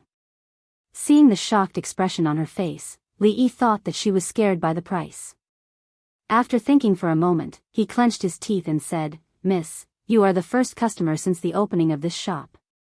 You can enjoy a half-price discount. You only need 5 taels of silver to take away a bottle of Rui dew." The woman returned to her senses and said with a smile, 1 tael of silver is 1 tael of silver. If this thing is useless, I will come find you again tomorrow. The woman in front of him was obviously a fair, rich, and beautiful woman with strong principles. No matter what, she was not willing to pay half price. She took out 1 tael of silver from her purse and asked Li Yi again for instructions on how to use it. Then, she left the shop with the Rui dew. After walking out of the shop, her close friend, who had been by her side and had not spoken, looked back into the shop. She turned her head and looked at her with a smile that was not a smile. She whispered, "What do you mean come find me tomorrow? Could it be that our Chen family's young lady has taken a fancy to that young man?" A trace of red appeared on the woman's pretty face. She glared at her friend. "You little girl, don't talk nonsense. If this Rui dew doesn't have the effect that he said, I will naturally ask him for an explanation." "An explanation?" The woman beside her heard this and laughed mockingly. "I think it's more like asking for a husband, you damned girl. If you dare to talk nonsense again, see if I don't tear your mouth apart. I don't dare, I don't dare. I will teach you a lesson when we get back." The two figures gradually disappeared from the street. Inside the shop, Li Yi put away the tael of silver and let out a long sigh of relief. No matter what, this first bottle of Rui dew was finally sold. Chapter 108. Reality was always crueler than ideal. After a whole day, he only sold 2 bottles of Rui dew. If it wasn't for Li Yi decisively giving a 50% discount when he saw that the young woman who entered the shop later was tempted but was obviously hesitant about the price, he would only be able to make 1 sale today. This time, the god of luck didn't seem to be on his side. In both of his lives, he didn't do much business. He had read a lot of books on marketing, but when it came to real use, he still couldn't figure it out. In the afternoon, he thought of a problem. There were only 3 words, Rui Workshop, hanging there. People didn't know what this shop was doing. So, he found a wooden board and erected it at the door. He clearly marked the effects and price of Rui Do. After that, more people came into the shop. But when they heard that it would cost 1 tael of silver to buy such a small bottle of mosquito-repellent medicine, they immediately lost interest. For most of the ordinary people in the city, if they were bitten by mosquitoes, they would just spit and wipe it. 1 tael of silver could buy a lot of food. Wasn't it crazy to spend it on this? But there were a few people who asked Li Yi if he would sell the board at the door. It seemed that he admired the calligraphy on it and even offered a price of 10 taels of silver. Of course, Li Yi didn't agree. Could it be that he could only rely on his talent to make a living? After a while, when he went out to take a look, the board was actually gone. After a while, he could only curse at the damn thief. Tomorrow, he would have to find a new board and nail it on the door. Inside the shop, the young servant girl held her chin with one hand and looked at the people coming and going outside. After a long time, a strange sound came from her stomach. Her pretty face slightly blushed. She turned her head to look at Li Yi and said softly, "Young master, I'm hungry." He hadn't eaten since morning. Even Li Yi felt a little hungry. He rubbed the young servant girl's head and said, "Okay, let's go out to eat first." Although the room at the back of the shop had been tidied up and there was a small kitchen, Li Yi was not in the mood to cook for himself. He closed the shop door and ate his stomach with Xiao Huan at the noodle stall outside. Originally, he wanted to take the little maidservant to a high-class restaurant to eat something good, but the little maidservant was still thinking about the noodle stall on the street. In the end, the two of them only spent a few copper coins. After the meal, he didn't go back to the shop. There were some things that Li Yi had to think about at home. Every profession had its own unique way of doing things. Previously, he had taken it for granted. In the willow leaf stockade, while Li Yi was lying on his bed, digesting more books on business theory and sales knowledge, in a courtyard with high walls in Qing and Prefecture, a charming young woman walked to the door of a room after taking a bath with a bowl of ginseng soup she had personally cooked. "Second madam." The 2 servants at the door greeted respectfully. "Is master asleep?" the woman asked softly. "No, master hasn't come back yet. He just sent someone to send in a new batch of official documents." "They are still in the study," one of the servants replied in a low voice. The woman nodded, took the ginseng soup and walked in a certain direction. In the study, the middle-aged man finished reading a file. He closed his eyes and rubbed the space between his eyebrows. There was a trace of exhaustion between his eyebrows. After a moment, he opened his eyes again and took another document. Before he opened it, the door of the study was pushed open. Hearing the sound, the middle-aged man frowned. What he hated the most when he was working was to be disturbed. If the servants didn't get his orders, they wouldn't dare to come in at this time. After reading the documents for a whole night, he felt dizzy and annoyed. He was about to scold them, but when he looked up and saw the person coming, his expression eased. "Madam, why aren't you resting?" He put down the document in his hand, walked over, took the tray from her hand, put it on the table, and said softly. His first wife died when he was young, so this was the only concubine left in the family. Normally, he was busy with official business, so this second madam always took care of everything in an orderly manner. She never caused him any trouble, so she could be considered a good wife. "Master, you are busy with official business, but you still need to take care of your health. I made some ginseng soup for master. Master, drink it while it's hot. It won't be too late to read the documents later." The woman helped him straighten his collar and said with a smile, "Thank you for your hard work, madam." The middle-aged man held her hand and patted it. When he smelled the strange smell coming from her body, he couldn't help but feel shocked, but he didn't care. He drank a bowl of ginseng soup and said, "I still need some time to finish reading these documents." "Madam, go rest first." The woman smiled and said, "I'm not tired. I'll stay here with master." The middle-aged man didn't say anything else. He picked up the document on the table again and began to seriously read it. The woman slowly walked to his back, stretched out her lily-white hands, and slowly massaged his shoulders. From time to time, he smelled a faint fragrance. The middle-aged man felt his spirit gradually rise, and the trace of tiredness from before was swept away. He couldn't help but speed up as he flipped through the documents. When he reached out his hand again, there were no more documents to take. The night watchman's voice came from outside the study. Only then did he discover that the document that usually took him 2 hours to read had actually taken him less than an hour. When he turned his head, he found that the woman had fallen asleep on the desk at some point in time. Quietly looking at her slightly tired brows, the middle-aged man's heart suddenly surged with a faint trace of guilt. Wasn't he neglecting her a little by devoting himself to his official duties? He took a thin blanket from the bed in the study and was about to cover her when the woman slowly opened her eyes. She got up and looked at him. She asked, "Master, have you finished reading the document?" "Madam, it's been hard on you all these years." The middle-aged man held her hand and sighed. He pulled her into his arms. "Master." She had never seen such a gentle side to him. The woman felt a lump in her throat and tears almost fell. The husband and wife exchanged words of love for a while.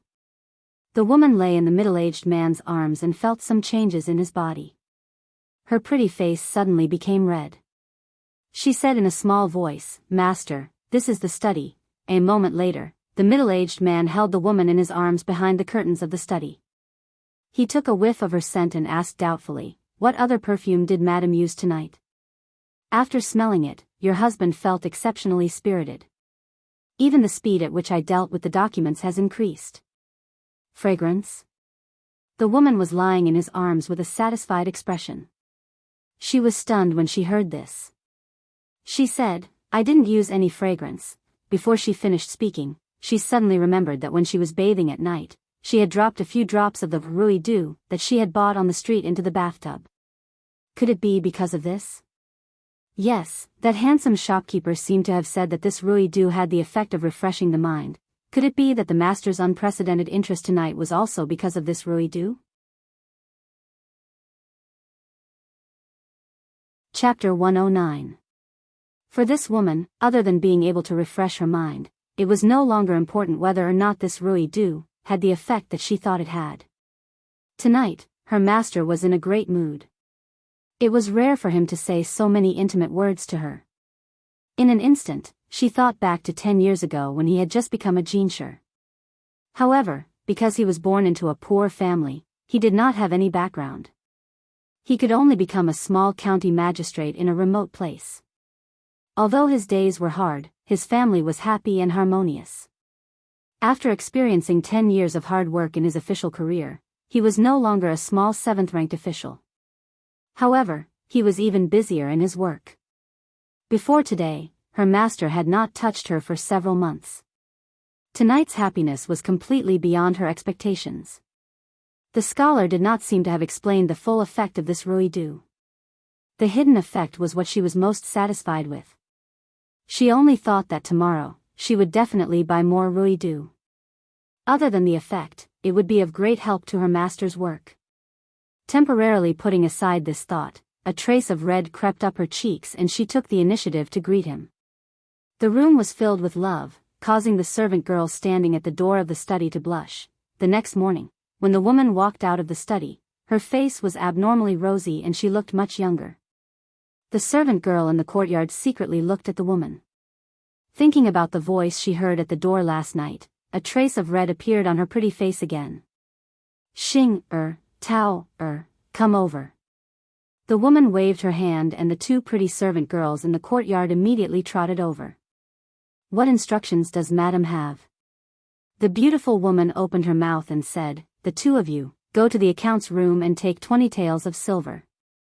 Then go to the Rui workshop we went to yesterday and buy a batch of Rui dew." "Yes, madam, we will go now." The young servant girl responded and did not delay in the direction of the accounts room. At the same time, in a deep courtyard on the other side of the prefecture city, a young servant girl knocked on the door of her young miss room. When she walked in, she saw her young miss sitting on the bed in a daze.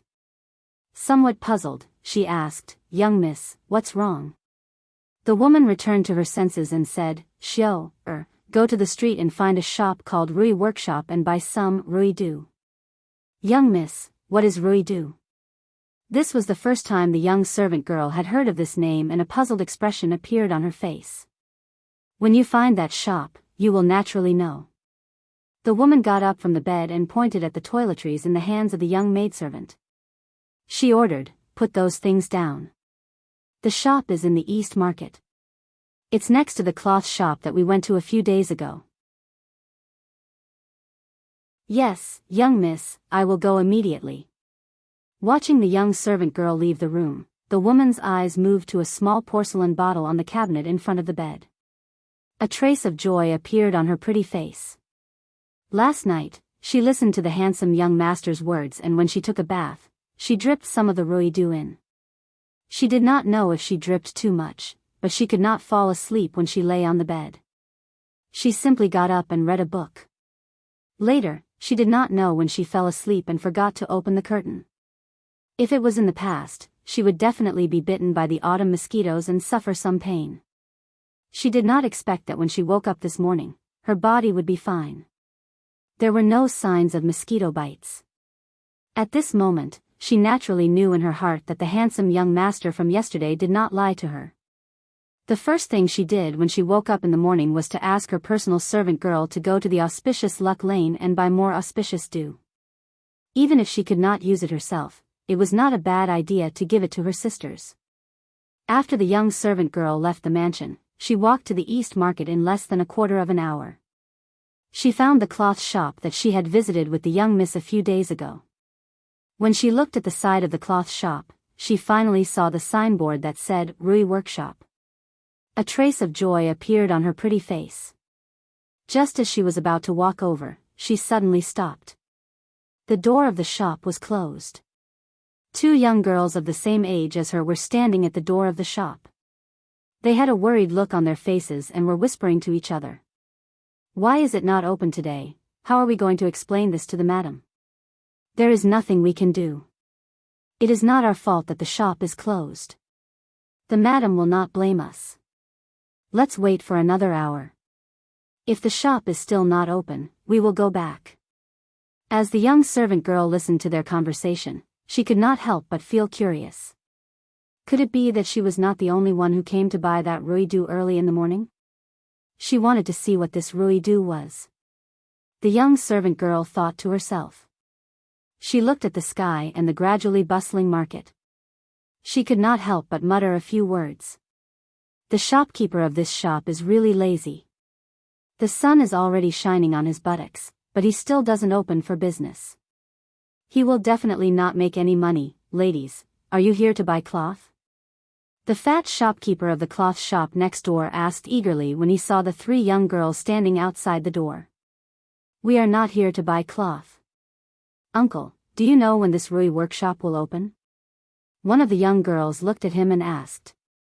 Seeing that the three of them were not here to buy cloth, the fat shopkeeper lost his patience and said lazily, "I don't know. Perhaps business is not good and they are closed." With that said, he strolled back into his shop. If it were not for the fact that the young girl at the door was extremely delicate, he would not even be interested in talking to her. "Ah, closed?" The three girls looked at each other with bitter expressions on their faces.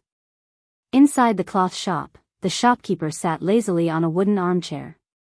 His fat face was also full of doubts. "Strange, I don't know what the shop next door is selling. There was not much business yesterday, why is today?" In the Willow Leaf Village, Fong also had a bitter expression. His heart ached, but he still looked at Li Yi and comforted him. "Young master, don't be sad. Didn't you say that failure is success? The business of Rui Do is not good, but we can still sell that liquor." Old Fong knew very well that for the sake of the Rui Do business, the son-in-law had built the workshop and rented the shop. He had invested almost all of his wealth into it. If he lost everything, he would definitely feel bad. In fact, Li Yi was not distressed about the money. In the time travel novels that he had read before, there was no lack of floral dew. But why was it that once the floral dew was sold, it immediately became popular all over the world and made a lot of money, but when it came to him, no one cared about it. Everyone was time traveling. Why couldn't he do it? Was he really not as good as others? This kind of blind self-esteem was the reason why he was in a dilemma at the moment.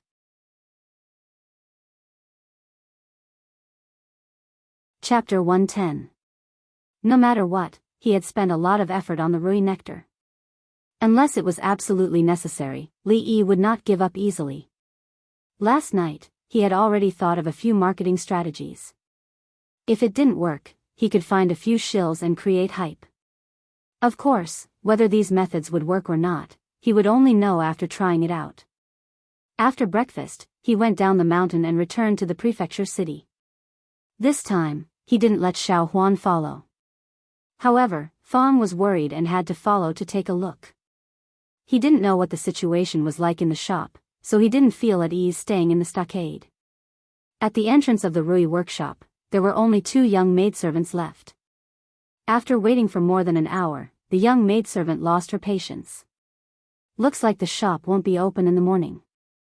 The 2 maidservants looked at the sky and saw that it was almost noon.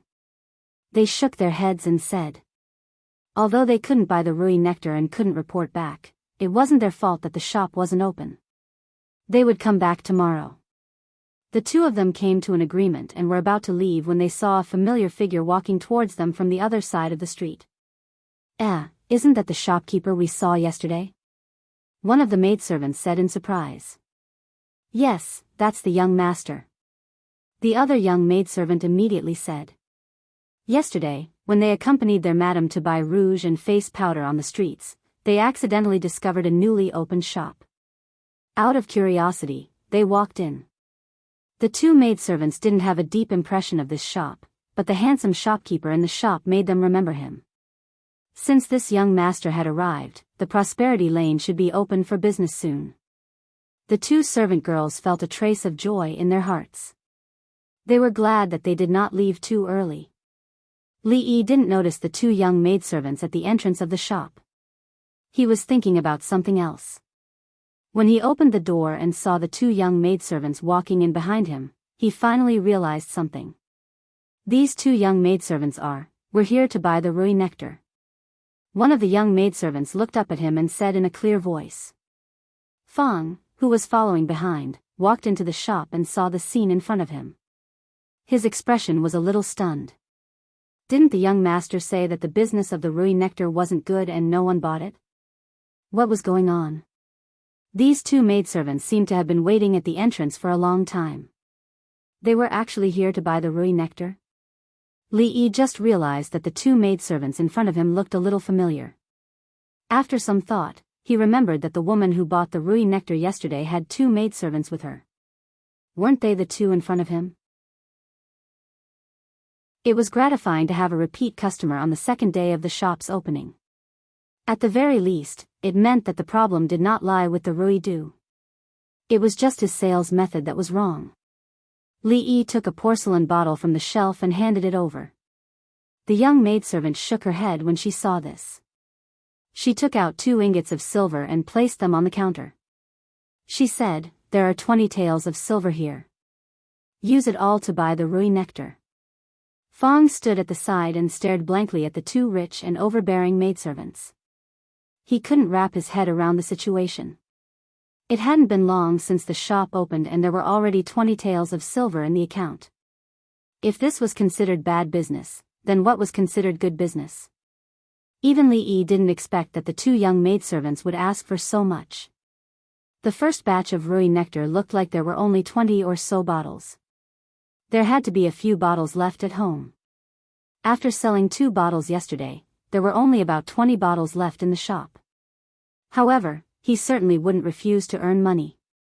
There were still 22 bottles of Rui nectar left in the shop. The 20 taels of silver were all sold to the 2 young maidservants. The 2 extra bottles were given to them as gifts. It wasn't convenient for the 2 of them to carry around more than 20 bottles of Rui nectar. Li Yi found a wooden box and put them away.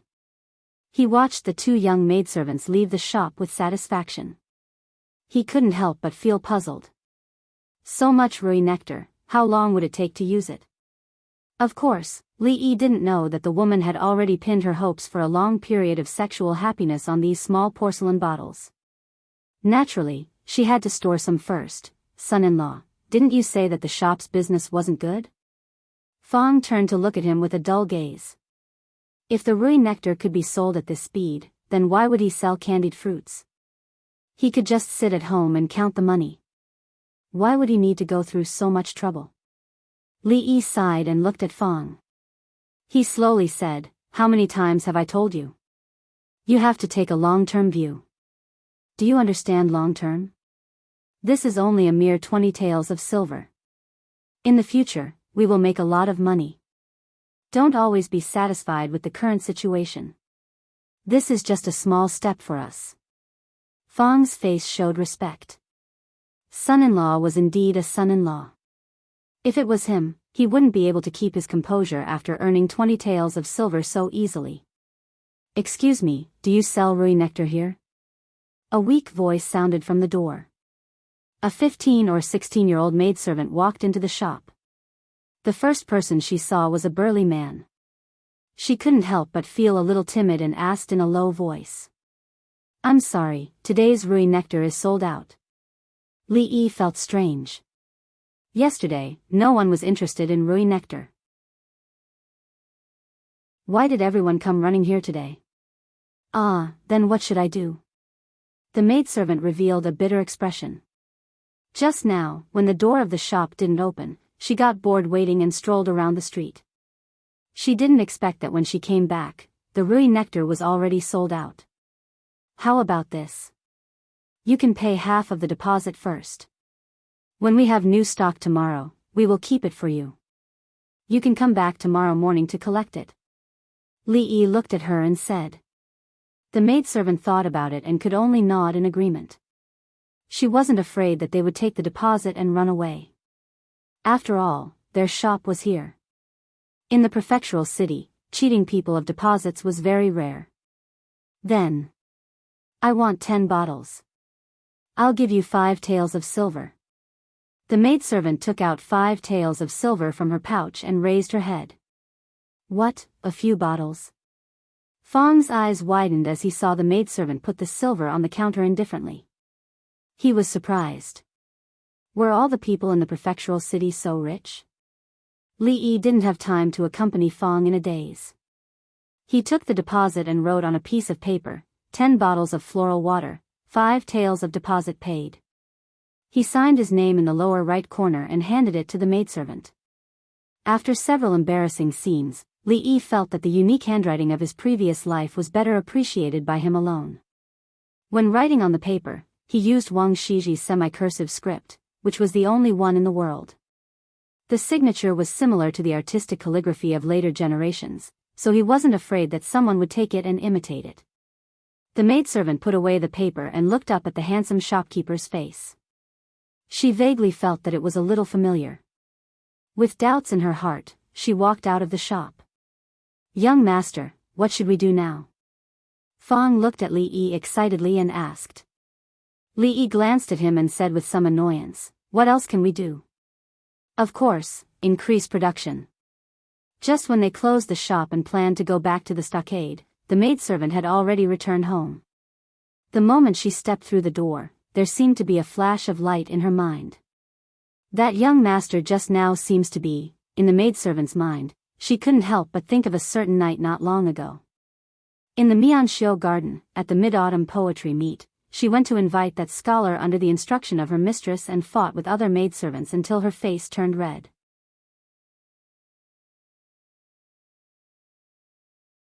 Chapter 111.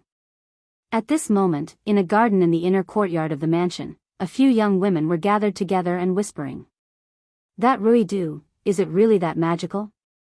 The Chin girl told them what happened last night, and the woman next to her asked in disbelief.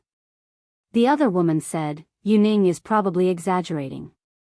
Ever since autumn, mosquitoes have been rampant, and we've tried all kinds of methods. Why haven't we heard of this Rui do? For women, rampant mosquitoes were really annoying after autumn. A few close friends were talking, and the woman called Shin Yuning mentioned a strange thing called Rui Du, that they had never heard of before. This piqued their curiosity. "Is that thing really as good as the shopkeeper said?" The woman who went out with the Chin girl yesterday looked at her with surprise and asked. "Whether it's useful or not, you'll know after you try it." Chen Yuning didn't explain much.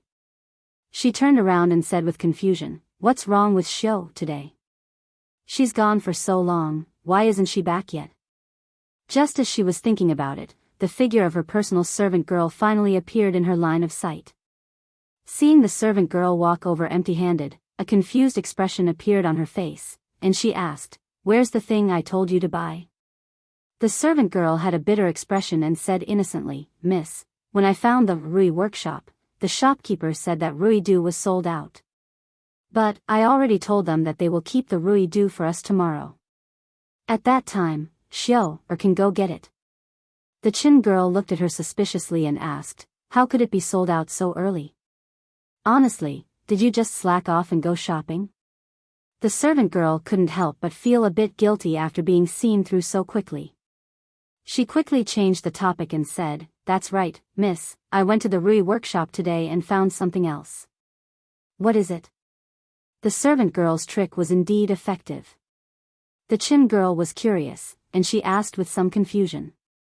The surrounding women were clearly interested in this matter as well, and they all turned to look at the young servant girl. Thinking of that incident, the servant girl was still a little surprised and said, "The shopkeeper of the Rui workshop seems to be Li? Which Li?"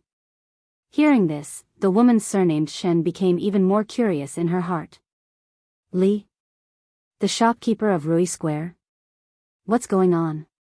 The reactions of the surrounding women seemed to be even more intense than hers, all of them revealing expressions of curiosity. "Li, could it be that our eldest daughter of the Chen family has finally fallen in love with the mundane world?" Hearing their nonsense, the girl surnamed Shen glared at them. She then looked at the young maidservant and asked, "Why are you beating around the bush? Tell me, what's going on with this Li guy?" Hearing this, the young servant girl said with some grievance, "It's the Li that Miss asked me to invite to the mid-autumn poetry meet. Miss, have you forgotten?" She secretly complained in her heart, "Miss is really heartless." That day, she clearly liked Li very much.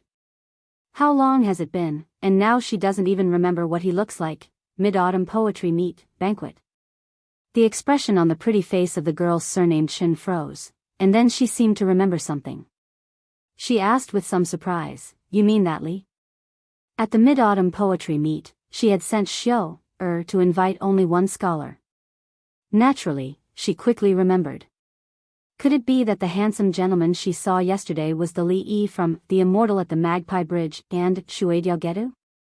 On the night of the Mid-Autumn Festival, although she was shocked by Li's talent, she really didn't see his face. She only heard the people around her say that Li was both talented and good-looking. There were few scholars in Qing and Prefecture who could compare. She was still regretful that she hadn't seen his face. She didn't think that yesterday at the Rui Lane, she didn't recognize that Li when she saw him. What Li? Who is Li? Yes, tell us quickly, don't keep us in suspense. Seeing the expression on Chen Yuning's face, the surrounding girls were even more confused. Their hearts were stifled and they all asked questions. "It's that Li Yi from Shuidiaogetu, Li." The young servant girl looked at them and said with some confusion. In her heart, she was curious. What was wrong with them? A few days ago, they kept talking about that Li and read his poems all day long. Why did they all seem to have amnesia? It looked like the young ladies of these large families were all fickle people. As she thought this, when she looked at the other young ladies again, the young servant girl couldn't help but be startled. She was so frightened by the light in their eyes that she took several steps back. Next to the Rui Lane, the owner of the cloth shop slowly walked out of his shop and looked at the shop opposite. In the past 2 days, he had done this action countless times. He didn't know when, but the door that had been closed for a day had been opened. It had to be said that the shop opposite was really strange. It had only been open for a day the day before yesterday and had been open for a little less than an hour yesterday. After that, he hadn't seen the shopkeeper appear again. Could it be that because business wasn't good, he gave up? The more the fat shopkeeper thought about it, the more likely it seemed. That shopkeeper looked more like a scholar than a businessman. He opened the shop but didn't advertise. Customers didn't even know what was sold inside. How could there be business? The rent for this shop probably cost 1 tael of silver a day. No business meant a loss. He wanted to see how long this shop could stay open for. When this shop really couldn't stay open any longer, he could talk to the scholar and perhaps he could rent it out at a low price. At that time, the cloth shop could expand. Presumably, business would be better. If business was better, he could consider opening a few more shops and hire a few more workers. He could retreat behind the scenes and count his silver. If he could become the largest cloth merchant in Qing and prefectural city in his lifetime, he would have no regrets in this life. Not far away, a dozen or so women walked in this direction in a group. The fat shopkeeper saw clearly that these women were coming in the direction of the cloth shop. A smile immediately appeared on his face. So many customers had come early in the morning. The cloth shop's business was booming. He would talk to the scholar tomorrow. If he was willing to sell this shop, the price could be discussed. This way, he would be one step closer to his dream. Thinking of this, the smile on the fat shopkeeper's face became even more radiant.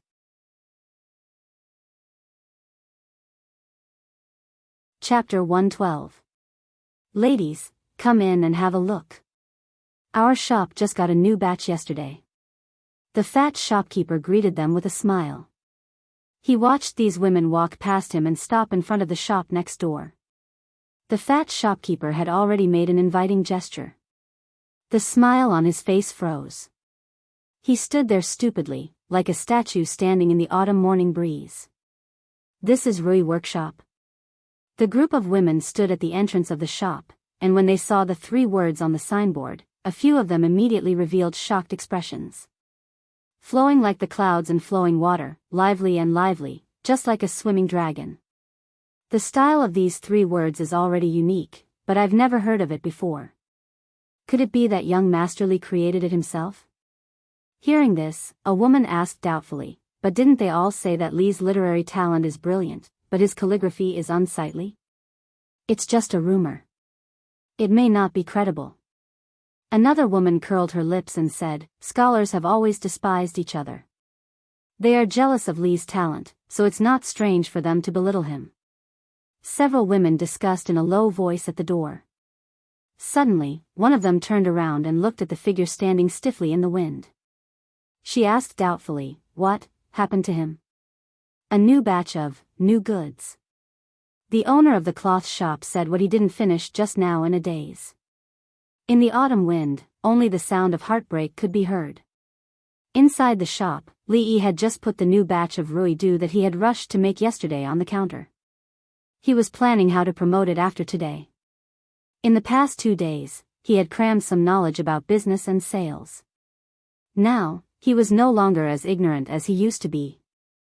Rui Du was a new thing that had never been seen before in this world. It was not easy for people here to accept it. There was a sound at the door. Li Yi turned his head and saw the girl who had paid the deposit yesterday coming in from outside. She should be here to take the Rui Du. He stood up from his seat. Just as he took a step forward, he was stunned on the spot before he could speak. Looking at the sudden appearance of more than a dozen women in the shop and their eager eyes, Li Yi's heart trembled. He suddenly felt like a sheep entering a pack of wolves. What's going on? Could it be, they are going to rob me? It's over. Li Yi felt some regret. If he had known that the security in Qing and prefecture was so bad, he should have brought Fong here today. It didn't seem like a good idea. Fong could handle several men at once. As for women, thinking of his cowardly manner in front of his wife, it was very likely that he couldn't handle such a big scene. If only Rui was here. At the very least, he wouldn't be in such a passive position. While Li Yi was observing these women, they were also observing him. This young Master Li, the shopkeeper, is indeed a man of striking appearance. A certain lady's beautiful eyes shone with anticipation. It's him, it's him, it's him. A talented woman who had seen him at the Mid-Autumn Poetry Meet felt her heart beating wildly. So he's young Master Li. I didn't recognize him yesterday and lost the initiative. What a pity, what a pity. The woman surnamed Shen sighed, and her heart was filled with regret. Young master, don't be alarmed. We are here to buy Rui nectar. A woman walked up and said with a smile. Young master, there's no need to panic. We're here to buy Rui dew, a woman walked up and said with a smile. Her words were half-truths. Even though buying the Rui nectar was one of her goals, the most important thing was to meet this legendary talent. Of course, after the previous incident, they didn't dare to be too enthusiastic. If he flew away like last time, where would they go to find him? Young master, don't be alarmed. We are here to buy Rui nectar. These words made Li Yi uncomfortable. Who was alarmed? Which eye of theirs saw him alarmed? He was clearly very calm all the time, okay? He put down the teapot with one hand and moved the other hand away from the abacus. His expression calmed down and a smile returned on his face. Miss, this way please. He led the women to the counter where the Rui nectar was placed and began to introduce it to them carefully. Early in the morning, there were so many people here to buy Rui nectar. This was beyond his expectations. It seemed that as long as the item was good, he didn't have to worry about not being able to sell it. Among these women, there was a woman he had seen 2 days ago. She was the first customer of the shop. It seemed that she had actively advertised the shop. He would give her a cost price later to show his gratitude. Li Yi didn't know that for these women, Rui nectar was only secondary. The main reason was that they were here to meet the elusive #1 scholar of Qing and Prefecture, or perhaps, the #1 scholar of the Jing Kingdom. As these women listened to his introduction, their gazes swept across the shop. Very quickly, they were attracted by the paintings hanging on the walls. Among them, they were either young ladies of wealthy families or talented women of some renown in Qing and Prefecture.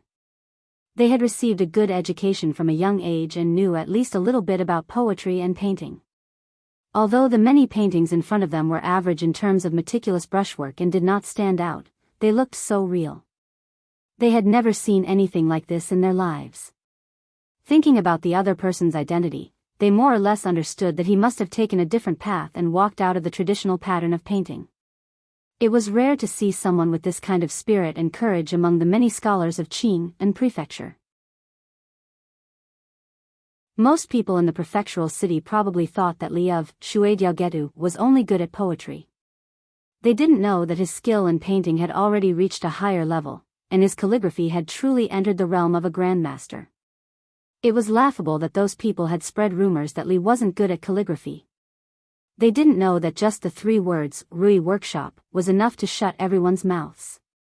But there was one thing they couldn't understand. Since he had such talent, why didn't he pursue an official career and instead chose to be a small shopkeeper here? Could it be that at such a young age, he had already seen through all this and was a reclusive genius? With this doubt in their hearts, their interest in him grew. At the side, Li Yi's mouth was dry from talking. He turned his head to look at these women and found that they were all looking around, clearly not paying attention. He couldn't help but feel a little depressed. Were these women really here to buy Rui dew? Could it be that they were sent by other shops to cause trouble? Luckily, these women didn't disappoint Li Yi. After a while, he bought 1 bottle and I bought 2. If you bought 3 bottles, I bought 4. If you bought 5 bottles, I bought 10. Very quickly, the Rui dew that they had rushed to make yesterday was all sold out again. Ladies, if you think this Rui dew is useful, you might as well introduce it to your acquaintances. If you buy more than 20 bottles at one time, you can give me another 2 bottles for free. Seeing these women taking out silver from their purses without even batting an eyelid, Li Yi immediately realized that these were the true customers of the Rui dew, so he said with a smile on his face, all right, all right. For young ladies like them, which of them didn't have a few close friends in their boudoir? Just like that, the rumors spread from 1 to 10, 10 to 100. Once they opened up a sales channel in this circle, everything else would follow naturally.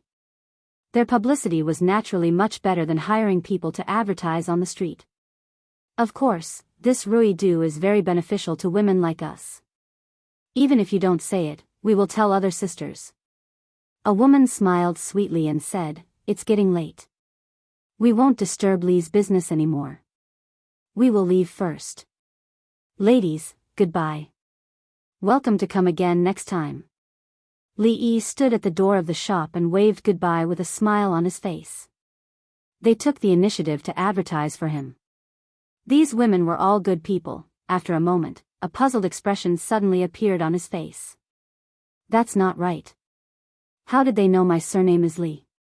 Beside him, a shop away, the fat boss of the cloth shop looked at him with a big face full of envy.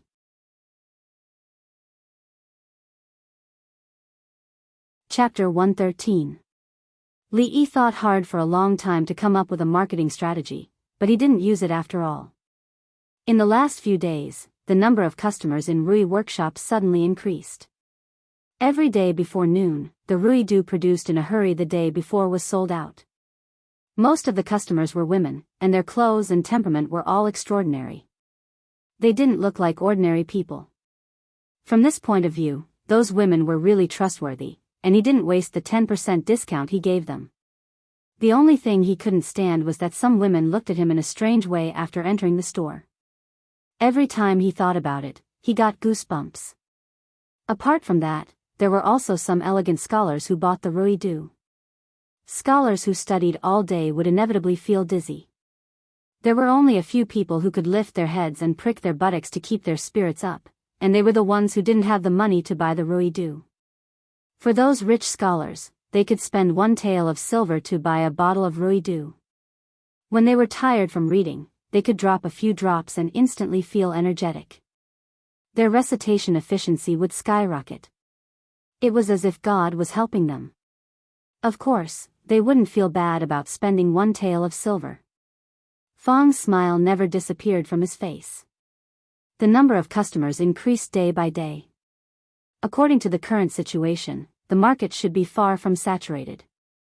Lee did not take the opportunity to rush the production and pass off shoddy goods as quality goods. Before he ran out of money, it was more important to build up his reputation. This was only the first product launched by Rui Lane. Only by building up his reputation could he earn more money in the future. Of course, the rarer something is, the more expensive it is. If Rui-do was as abundant as plain water, only a fool would spend one tael of silver to buy it. With the increase of customers, Li and Xiao Huan were obviously too busy to take care of all the customers at the same time. For the past 2 days, he had been thinking in his heart whether he should recruit more people or not. The business of Rui's workshop was already on the right track. If he had to do all the small things himself, it would go against his original intention. Making money was only for the sake of accumulating original capital and using the fastest time to embark on the path of retirement. In order to make money, he had to wake up earlier than the chickens and sleep later than the dogs. He had never been so tired in his previous life. It was not worth it. Rui Workshop's business was booming. Every day, before noon, it would be sold out and closed for the day. Naturally, it attracted the attention of many people. Of course, the people who felt it the most were the surrounding shops. One was as crowded as a marketplace, while the other was completely deserted. After asking around, they found out that the newly opened shop was selling a small bottle of Rui nectar for one tael of silver. What was even more surprising was that there were actually so many people who went to buy it. As for the effects of the Rui-do, they had also seen it from the signboard at the entrance. Wasn't slapping myself twice more effective than the Rui-do? It repels mosquitoes and relieves the itch. What's wrong with being bitten twice by mosquitoes? You're actually spending a tael of silver to buy this thing. Prevents diseases. Nonsense. What kind of panacea do you think you're selling? However, after hearing about it, they only curled their lips and felt that no one would buy it. Just like that, it successfully squeezed into the circle of Qing and Prefecture's socialites. It became the new favorite of the young ladies of Qing and Prefecture. Even the scholars of Qing and Prefecture held it in high esteem. This caused the business of Rui Workshop to flourish day by day. Of course, this was not without its disadvantages. After all, the customers who came out of the shop would sometimes walk around the surrounding shops and buy things when they were in a good mood. This caused their business to increase. Their profits increased by more than 10%. Regarding this, the shopkeepers felt extremely complicated. They didn't know whether they should be happy or worried. At noon, the sun had not yet risen above their heads. In Rui Workshop, Li had already sold the last bottle of Rui Du. At the entrance of the shop, he hung a "Sold out today" sign. He sat on a chair tiredly. Xiao Huan walked over from the side and placed her small hand on his shoulder, gently massaging it. His eyes stared ahead in a daze, as if he had a lot on his mind. When the first girl secretly gave him the handkerchief embroidered with mandarin ducks and immortals of the Magpie Bridge, Li realized that something was wrong. Later, he saw a few girls secretly fighting over an order that he had personally written. The board on the door was stolen by someone in the middle of the night. It was replaced with a new one, and within 2 days, it was stolen again. At this time, he finally understood that he had most likely been exposed. The spread of Immortals of the Magpie Bridge was purely accidental. As for Shuidiaogetu, it was purely forced by that Shinzhao. He had not the slightest bit of precaution and had inexplicably become so popular. Li expressed his innocence. He only wanted to do a small business. He didn't want to become some #1 scholar. Compared to this title, it was more practical to give him a few hundred taels of silver. He was half happy and half worried. Although his peaceful life had been disturbed, it wasn't completely without benefits. The booming business of Rui Workshop was most likely due to the fame brought about by the 2 poems. After all, in this world, the effect of a scholar was equivalent to the effect of a celebrity in the future. If Yang Yanzhou held a small porcelain bottle and said a few lines, "Rui nectar, women say it's good after using it," and put up such an advertisement, perhaps even the doorsill of this place would be trampled to pieces by the women who admired him. Of course, with Li Yi's current fame, if he personally stood up to promote Rui Workshop, the effect would probably be even better. Then, he would throw out a few famous poems, famous paintings from past dynasties, and a copy of Wang Shiji's preface to the Orchid Pavilion. He would hang them on the wall. Anyone who wanted to enter the shop would have to pay 1 tael of silver. Never underestimate the temptation of these things to scholars. Although this was extremely vulgar, Li did not doubt that there would still be countless people flocking to the shop. Up until now, earning money was still his main goal in life. However, Li could not accept this kind of immoral way of earning money with a clear conscience for the time being. The most difficult and stressful period had passed. The shop's business should be stable for a while. Li also finally let out a sigh of relief. It was time to give himself a break and relax. The little servant girl stood behind Li. The strength of her hand was gentle. She could see that the son-in-law was thinking about something. She slowed down her breathing and tried not to make a sound. However, the smile on the corner of her mouth could not be concealed. The matters of Rui Workshop had always been handled by her and Li. When she thought of something, her eyes turned into crescent moons. These days, son-in-law has earned a lot of money.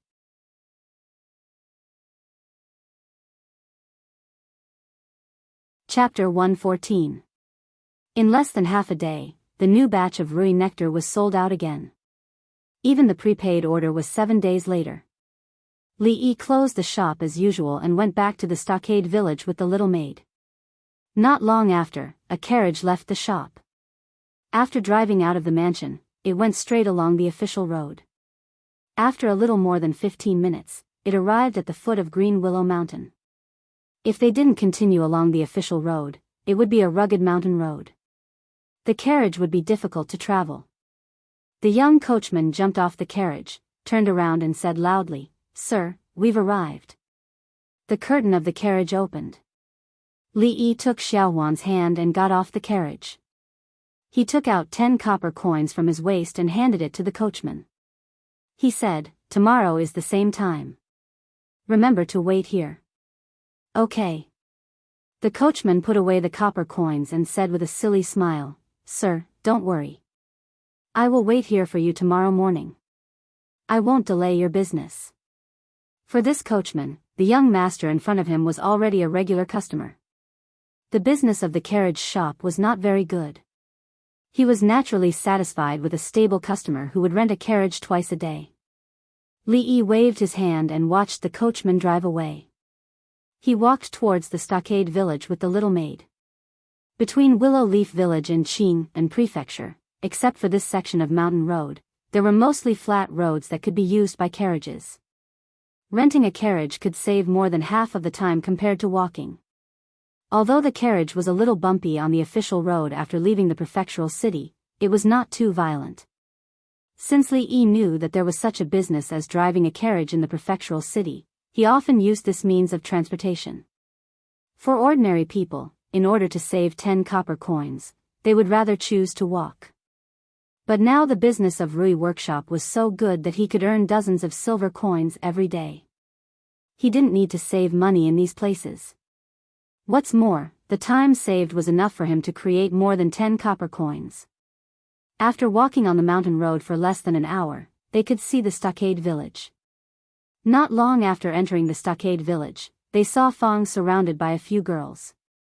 He looked embarrassed and didn't know what happened. Today, Fong was the most successful man in the Willow Leaf Village except for Li Yi. He was envied by countless people. Li Yi was a lazy person. After the business of the candied haws and the workshop went on the right track, he completely let go and let Fong take charge. Now, even the direct descendants of the Lu family had to act according to Fong's wishes. In the eyes of others, he was naturally awe-inspiring. More than once, Li Yi had seen several women gathered together and talked about how much virtue Fong's wife had accumulated in her previous life to be able to marry such a capable man. Their words were full of admiration for Fong, just like an older fangirl. Of course, Li Yi had never mentioned this to Fong. He did not want him to get carried away and harm a married woman. He did not want to cause a tragedy and destroy the harmony and stability of the stronghold. However, this was only limited to those women.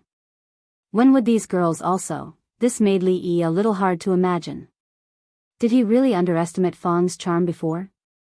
"Uncle Fong, please help us." The girls looked at Fong and begged. Fong was never good at dealing with women. Being surrounded by so many girls, he could not help but feel a headache. He said with an embarrassed face, "It's not that I don't want to help you, but there is no shortage of people in the candied haws factory. You can't help much even if you go there. The work in the workshop is not something that you girls can do. We have nothing to do at home all day.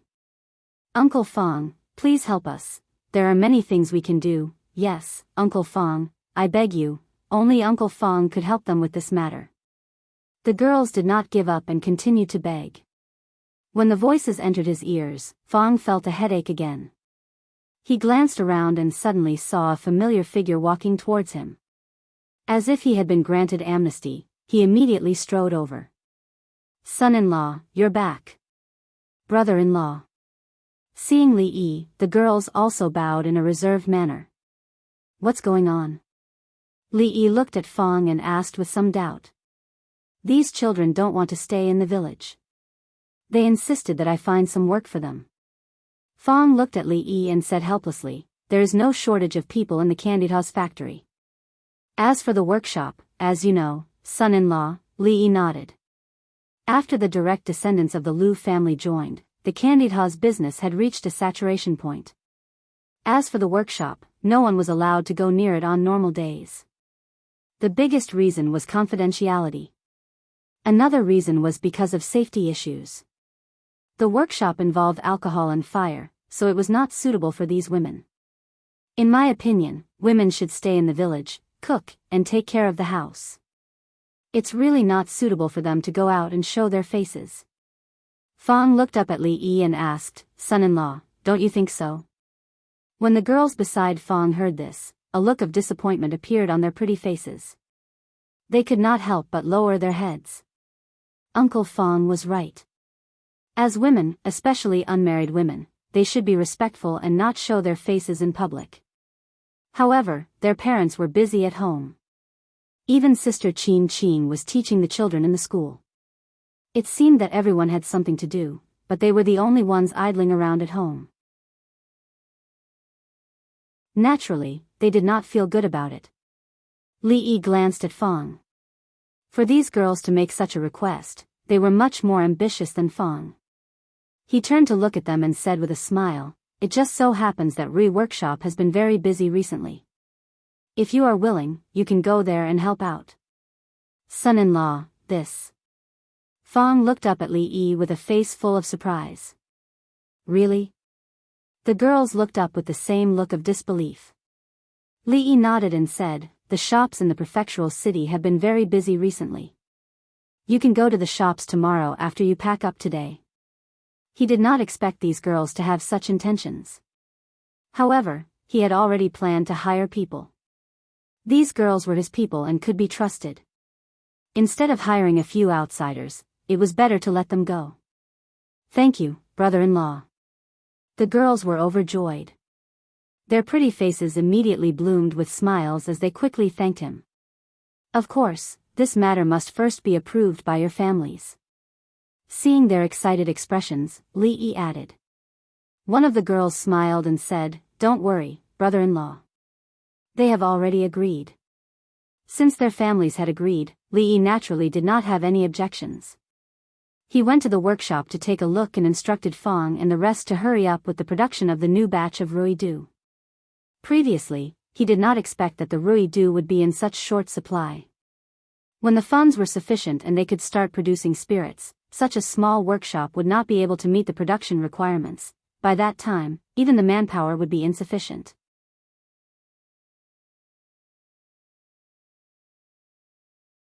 Chapter 115. After returning to the stockade village, he first went to the workshop that made Rui's nectar.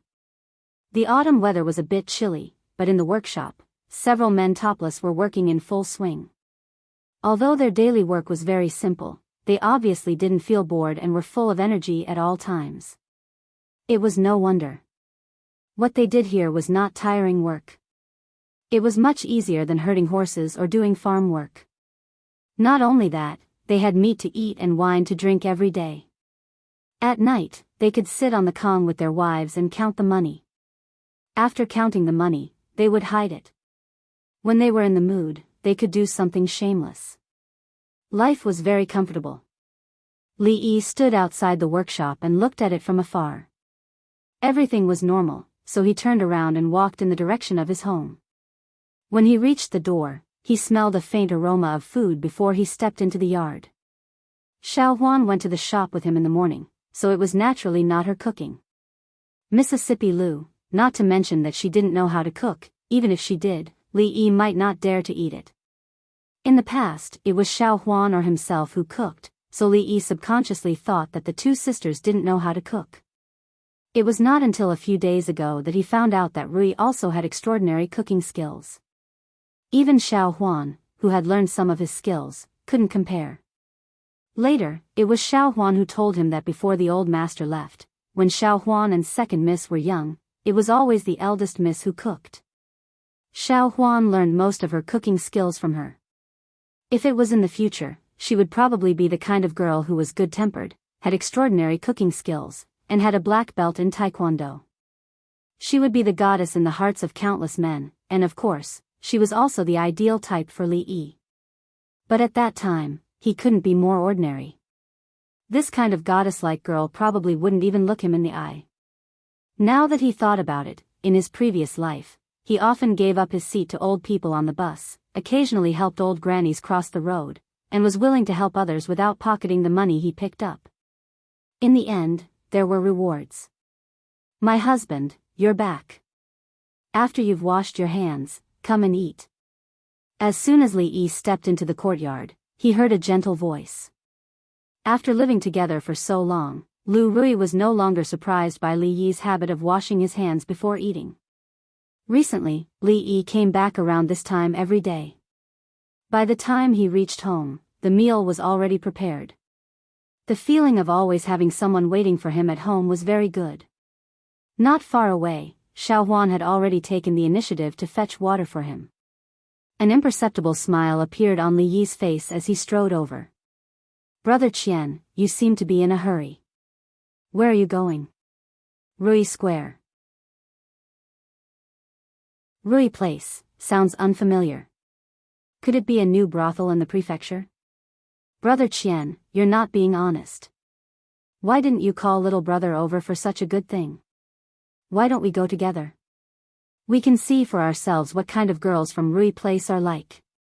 On the streets of Qing and prefecture, Fang heard the conversation between two scholarly men. He pursed his lips and muttered, I was right, wasn't I? This is obviously the name of a brothel. Second mistress still doesn't believe me, Li Yi glanced at Fang. This fellow had righteously told him that other than Rui Place, nothing else was suitable for the name of the shop.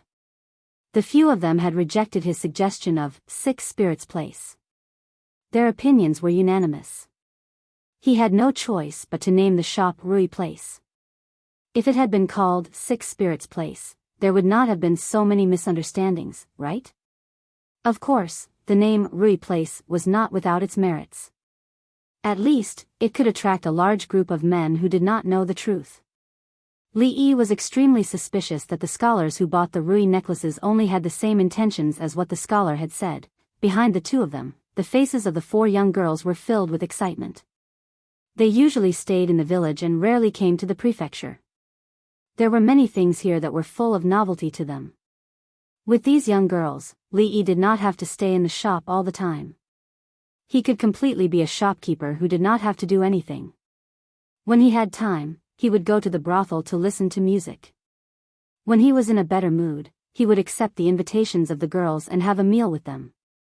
They could talk about their dreams in life. Come on, have fun. After all, he had a lot of time. At the entrance of Rui Place, there were already many people waiting. Among these people, there were those who had already placed orders and were here today to collect the goods. There were also those who had specially come to place orders. Fang carried a large bamboo basket on his back. It was filled with the latest batch of Rui necklaces. The shopkeeper is here.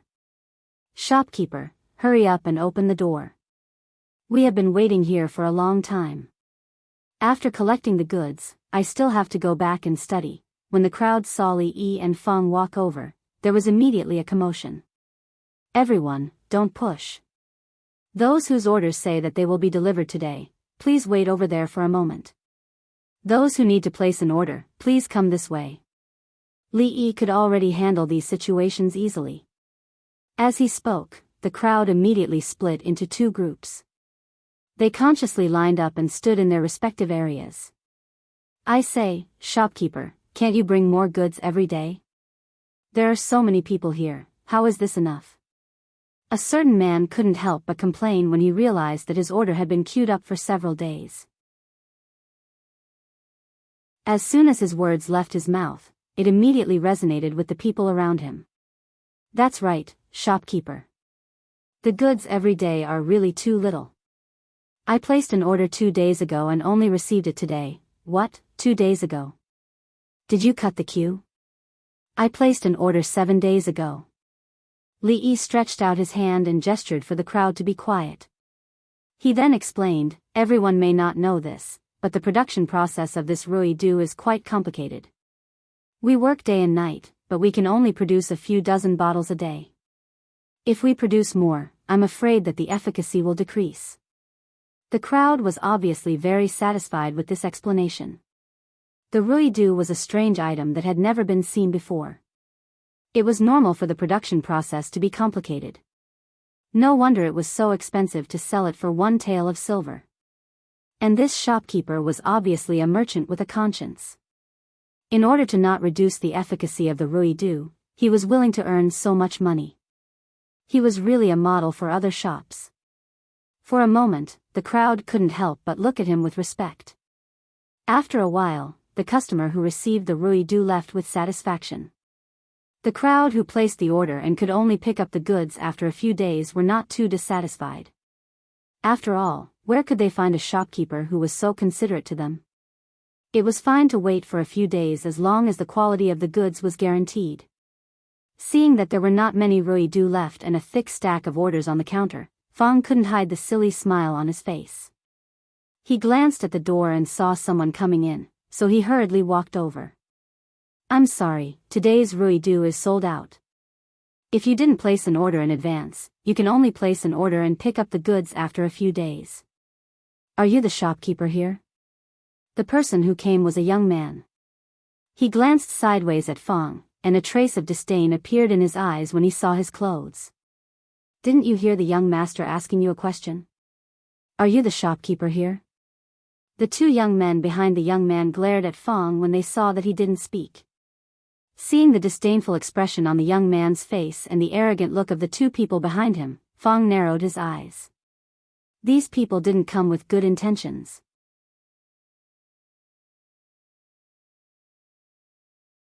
Chapter 116. What are you doing? Fong crossed his arms and stared at them with wide eyes. An invisible force pressed towards them. Since they were not customers and seemed to be here to cause trouble, Fong did not stand on ceremony with them. Putting aside the fact that Fong had a foundation in martial arts, being stared at by such a burly man was very oppressive. Normal people would feel a bit scared if they saw this. Fong's ox-like eyes glared and a chill suddenly rose in the young man's heart. He couldn't help but take a few steps back. After he came to his senses, he felt a bit angry, but he didn't dare to glare at him. He suddenly raised his voice. "Who is the shopkeeper of Rui Workshop?" Li Yi had actually been paying attention to this side since they entered the door. At this time, he stood up and slowly walked over. He looked at the young man indifferently and asked, "What is it?" "You are the shopkeeper of Rui Workshop?" The young man looked at him with surprise. He didn't think that the famous shopkeeper of Rui Workshop in Qing and prefectural city would be such a young scholar. "What is it? Speak." The young man in front of him, from his expression to his attitude, was full of the appearance of a playboy. He didn't look like he was in business. If it wasn't for the principle that those who came were guests, Li Yi wouldn't have bothered with him. "Our young master is looking for you." "Of course it's a good thing." The young man didn't say anything. Another young man beside him spoke up. "Our young master will buy the recipe for your Rui Du for 1,000 liang of silver." After the young man finished speaking, a faint smile appeared on the young man's face. He had a card up his sleeve. 1,000 liang of silver. They had probably never seen so much silver in their lives. A mere formula could be sold for 1,000 taels of silver. The young man was waiting for the poor scholar to be deeply grateful to him. Then, he would respectfully hand over the formula of the Rui Du. That way, he would have achieved his goal. Recently, this thing called Rui Du had spread among the social circles of Qing and prefectural cities' young ladies and scholars. Everyone fought to buy it and it had become a fashion trend. However, the store only supplied a few dozen bottles a day. There were so many scholars and beautiful women in Qing and prefectural city. Most people wanted to buy it but couldn't. After he bought a bottle through various channels, he personally tried it and immediately realized the value it contained. In the summer, it was cool and refreshing, and in the autumn, it repelled mosquitoes and insects.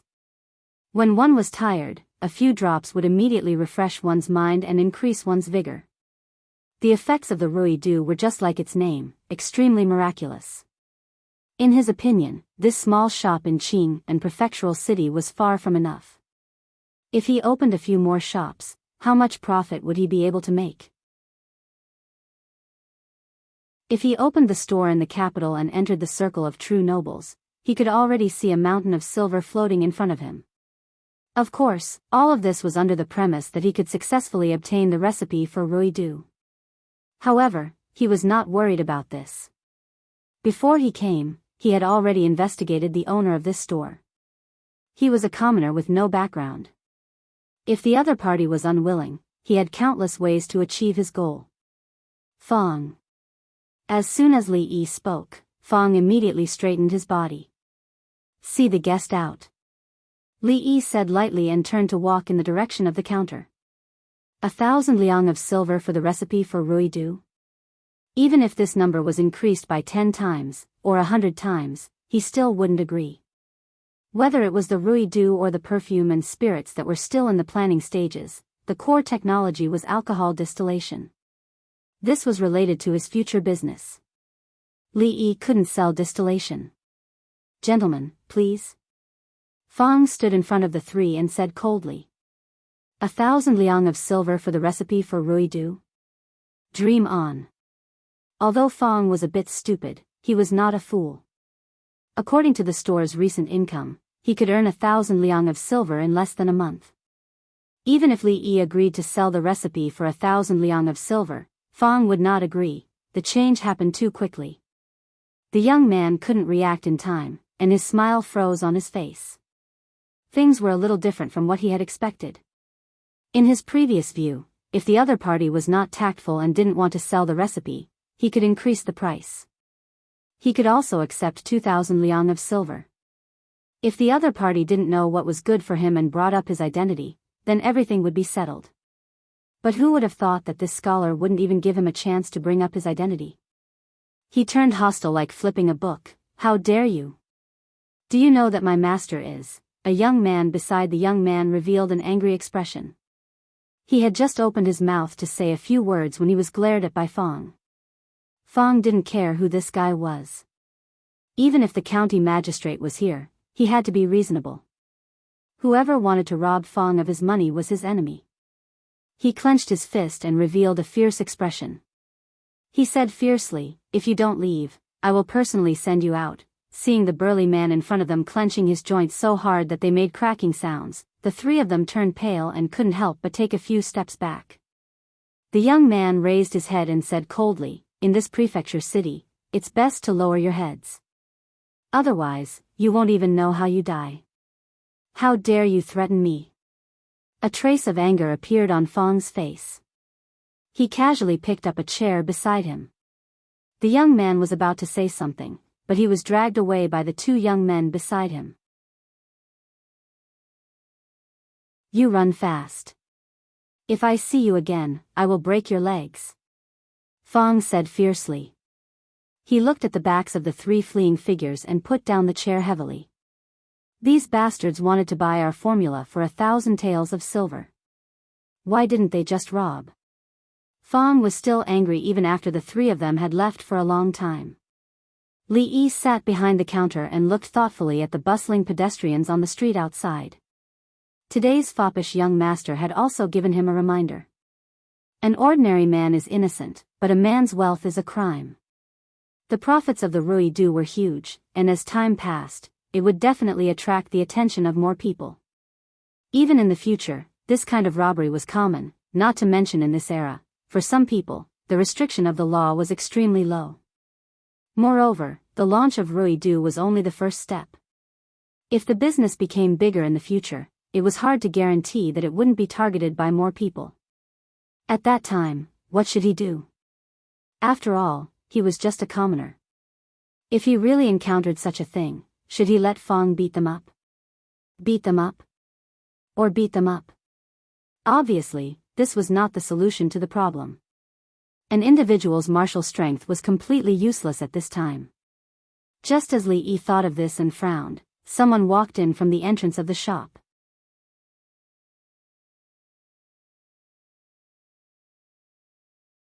Chapter 117. Old Fang turned around and saw a few men following behind a young man walking in from outside. The young man was dressed in luxurious clothes and had an extraordinary temperament. However, the few men behind him all had solemn expressions. They were equipped with swords and sabers at their waists, and their faces were expressionless. They looked at people as if they were owed a few hundred taels of silver. As soon as they walked into the shop, a formless murderous atmosphere filled the air. Seeing this, the two women who were about to enter the shop turned pale and hurriedly retreated. They had just sent away a few people, and now another group of troublemakers had come. A trace of anger appeared on Fang's face. He suddenly stood up from his seat and stared at the men with an unfriendly look. It seemed that if they dared to show any malicious intent, he would attack them in the next moment. Seeing his aggressive look, the young man was stunned for a moment. The men behind him all changed their expressions and looked at Fong with vigilance.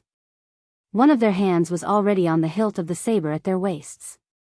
Fong's expression became a little ugly. Then, he became serious, which was rare for him. These people were all not simple. If he had to face one of them, he had the confidence to win. However, if he had to face all of them at the same time, he had no hope of winning. Fong and the men were confronting each other nervously. The young man walked past him and saw Li Yi coming out from behind the counter. He asked with some surprise, "Did you really open the Rui workshop that has recently become famous in Qing and Prefecture?" Li Yi wanted to say, "Are you blind?" but he remembered that the man was a young prince, so he held back. As soon as he turned his head, he saw Fong and Li Xian's attendants making eyes at each other affectionately. He couldn't help but feel a chill and said, "What are you doing?" Li Xian followed his gaze. After a moment of surprise, he waved his hand and said to the men, "Why are you following me? Get out." Among the men, the leader saw the young man in the shop and finally felt relieved. He waved his hand and the men immediately left the shop. He and Li Yi were old acquaintances. He knew that the young man had cured the princess's illness and was a friend of the young prince. He would not do anything harmful to the young prince. However, he was puzzled as to why the young man always had masters following him. Although the big man in front of him looked simple and honest, his strength could not be underestimated. The young woman who followed him last time had unfathomable martial arts.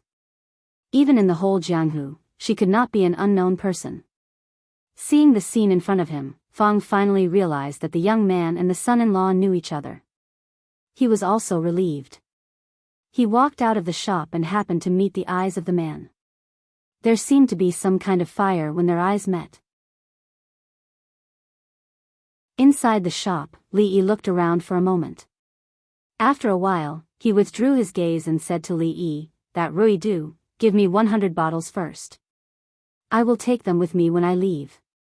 Last time, he heard from Li Yi that he was going to open a shop in Qing and Prefecture to sell Rui Du. He was curious for a while about what this Rui Du was. Later, because he was busy with other things, he temporarily forgot about it. Recently, Li Xian had also heard about the Rui Du that was popular in the circle of socialites and scholars. In his heart, he did not believe that the two were the same thing. He heard that it had the effect of repelling mosquitoes. Today, he wanted to buy some to show his filial piety to the princess. Only then did he find that the shopkeeper of the shop was actually Li Yi. 100 bottles? Li Yi glanced at him. Don't even mention 100 bottles, there isn't even a single bottle. Today's Rui Du has already been sold out, and the order list is 7 days later. If you want to get your hands on the Rui Du, you'll have to wait at least 7 days. What's more, Rui Du can only be bought at most 20 bottles at a time.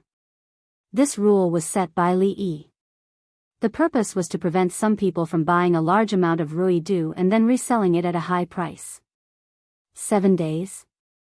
Li Xian was stunned for a moment, then directly shook his head and said, 7 days is too long. I can't wait that long. He reached out and patted Li Yi on the shoulder. His eyes were bright. Although he did not say anything, the meaning was already very clear. After all, the two of them were friends who went to the brothel together. If he did not even help this little bit, it would be a little too unfriendly. Li Yi sighed and said, the production process of Rui Du is very complicated. It takes several hours to produce a bottle of Rui Du. What's more, we lack manpower, so it is impossible to produce a large amount. What's so difficult? Can't I find some people from the prince's mansion to help you? Li Xian was stunned for a moment, then he waved his hand, indicating that this was not a problem at all. Li Yi shook his head, having manpower is not enough.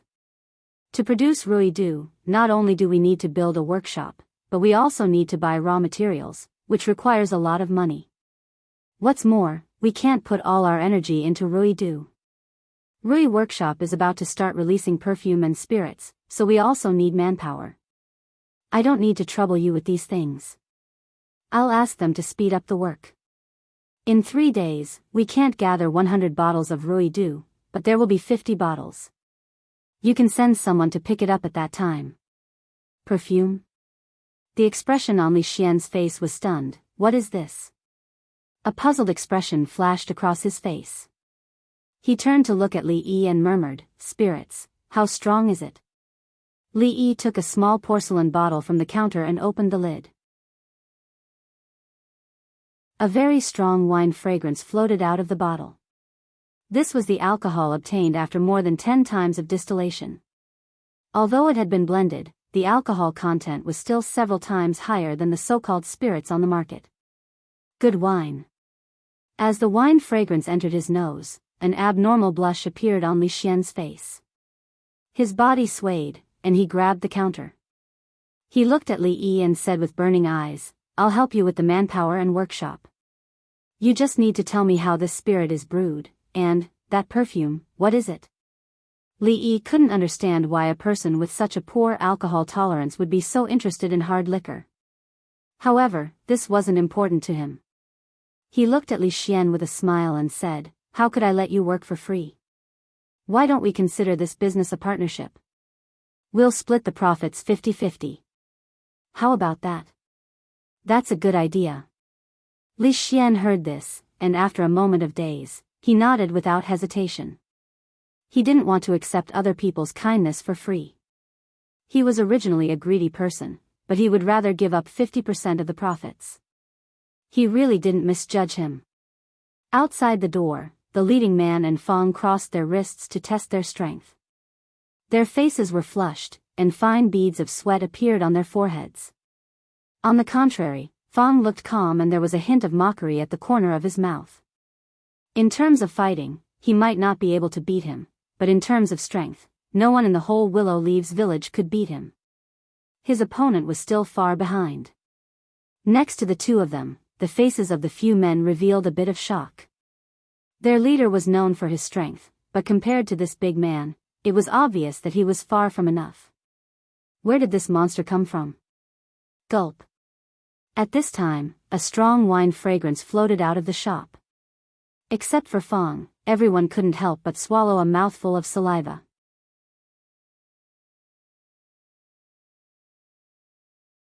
Chapter 118. When the young prince, Li Xian, left with those people, he took 10 bottles of Ruidu. Although it was announced that Ruidu had long been sold out, there had to be some spares left in the shop. This time, Li Yi simply let him take all of it. After his step-by-step seduction, the final goal was achieved. Li Yi watched as the group left, and the smile on his face brightened. Originally, he had only wanted to start a small business. Under the condition that he wouldn't starve, he wanted to raise the standard of living a little, and at the same time, he wanted to lead Fong and the others into a well-off life. Originally, the Rui workshop and the candied Ha's business could satisfy this small wish. However, in the Jianghu, some things were not as simple as they seemed. The business of Ruidu was a large cake. There were probably countless people watching from afar, wanting a piece of it. Li Yi was just a commoner. He didn't want to compromise, but he also couldn't fight against the local snake in Qing and Fu. With no other choice, he could only choose to hug a thicker thigh. In Qing and Fu, there was no thigh that was thicker than Ning Wangfu's thigh. If the business wanted to grow, it needed more manpower, resources, and financial resources. It was clearly impossible to rely on just Fong and the others. They could only find others to cooperate with. Cooperating with Ning Wangfu was clearly the most suitable and the best way to solve the problem once and for all. In this small piece of land, no one dared to compete with Ning Wangfu for business. He only needed to contribute the recipe, and then he could sit at home and count the money. Although he was using the curiosity of the young prince, this was a win-win situation. The profits of Ruidu were considerable. Furthermore, Li Yi also planned to work with him for a long time. Ning Wangfu wouldn't lose out, and Li Yi could use this huge umbrella of protection to be a shopkeeper who didn't have to do anything. Of course, after interacting with the young prince a few times, Li Yi also found him to be quite pleasing to the eye. He was one of the few friends he acknowledged. They were all from the old Li family. To some extent, the goodies should be kept within the family. Now that his worries had been resolved, Li Xian went back to make preparations for the manpower, workshop, and shop. He could handle such a small matter by himself. In fact, when Li Yi suggested a 50-50 split, he didn't even think about it before agreeing. This caused Li Yi to admire him even more. The young man's thinking was very advanced. Originally, Li Yi wanted to explain to him about intellectual property rights, but now it seemed that there was no need for that. In the following time, he did some small training for the girls. It took a little time to teach them how to write orders. Although the format of the order was fixed and Li Yi could write it in advance, they had to fill in the delivery date and quantity by themselves. He needed to teach them how to write the number and date. Fang also had something to do. Of course, it was not enough to have only a few girls in the shop. If there were any bad customers or hooligans, Fang had to go out personally and temporarily act as a flower protector. Everyone had their own division of labor, so there was nothing for Li Yi to do. He made a cup of tea and lazily lay in the yard behind the shop. While basking in the sun, he looked for a few books in the library in his mind to recharge. In Jianghu, it was never a burden to have more skills. Maybe they would be useful one day. The position of this yard was facing the sun, and the sun was warm on the body. Li Yi closed his eyes and digested what he had just read. Suddenly, everything went black. When he opened his eyes, he saw Fang standing straight in front of him, just blocking the sun. "Son-in-law, someone is looking for you." Fang looked at Li Yi with a strange expression on his face. He wanted to say something but stopped. When Li Yi stood up, Fang added, "It is a beautiful woman." I got it." Li Yi nodded and turned to walk into the shop. Recently, there would occasionally be women coming over and asking him to write something on a piece of paper. He had long been used to it. Of course, there were some scholars in the beginning, but after they heard that he had to pay 1 tael of silver to write a word, gradually, no one came. Being able to enjoy the treatment of a star also made Li Yi's vanity a little satisfied. However, in Fang's view, it was not like this. I got it. What kind of attitude is this? There is a beautiful woman looking for him. Isn't he worried that I will tell the big miss? A trace of hesitation appeared on Fang's face. After thinking about it, he still followed. Seeing that the young master was so calm, it did not seem like he had a guilty conscience. What if he was thinking too much? Li Yi walked into the shop from the back door. Several girls were practicing what he had just taught them at the counter. In the resting area opposite, a young woman was sitting there with a pretty maid standing behind her. The young woman seemed to be holding something in her hand. At this moment, all her attention was on the paintings around the wall, fascinated. Seeing the woman from afar, a trace of doubt appeared in Li Yi's eyes. He walked to the woman and asked, "May I know why Miss Zumo is here today?" He did not expect that the person who came here to find him was actually the top artist of the Jade Courtyard. Li Yi and she had some small misunderstandings before, but they had later reconciled. However, the two of them had only met twice at the poetry conference and had no further interaction. "Zumo is here to return the painting to young master." Zheng Zumo stood up, curtsied, and handed the thing in her hand to Li Yi. "Painting?" Seeing that she handed over a paper tube, Li Yi was even more puzzled. When did she take his painting? He turned to look at the surrounding walls. Not a single painting was missing. Puzzled, he untied the string in the middle of the paper tube and slowly arranged the paper tube on the table beside him. Seeing the painting of a woman in martial attire on the paper, the expression on Li Yi's face froze for an instant. Lu Rui, it was actually Lu Rui. The painting was three-dimensional, so it should have been drawn by him. However, he had only drawn Lu Rui once, and that painting was still locked in the cabinet in his room. But what was with the painting in front of him? "I'm afraid that young master took the wrong painting that day. Please return the painting that you took away to me." Zheng Zumo did not notice the change in Li Yi's expression and looked up at him. A strange feeling welled up in Zheng Zumo's heart at the thought that her painting was in the hands of a man. Coincidentally, she heard that the scholar who defeated Shen Zhao in poetry was in this Rui workshop, so she immediately brought the painting over. However, Li Yi did not give Zheng Zumo an answer. His mind was still a bit confused at the moment. If he had taken the wrong painting that day, if this painting had fallen into Zheng Zumo's hands, then the painting he had taken away that day was actually her portrait. Li Yi raised his head and glanced at her.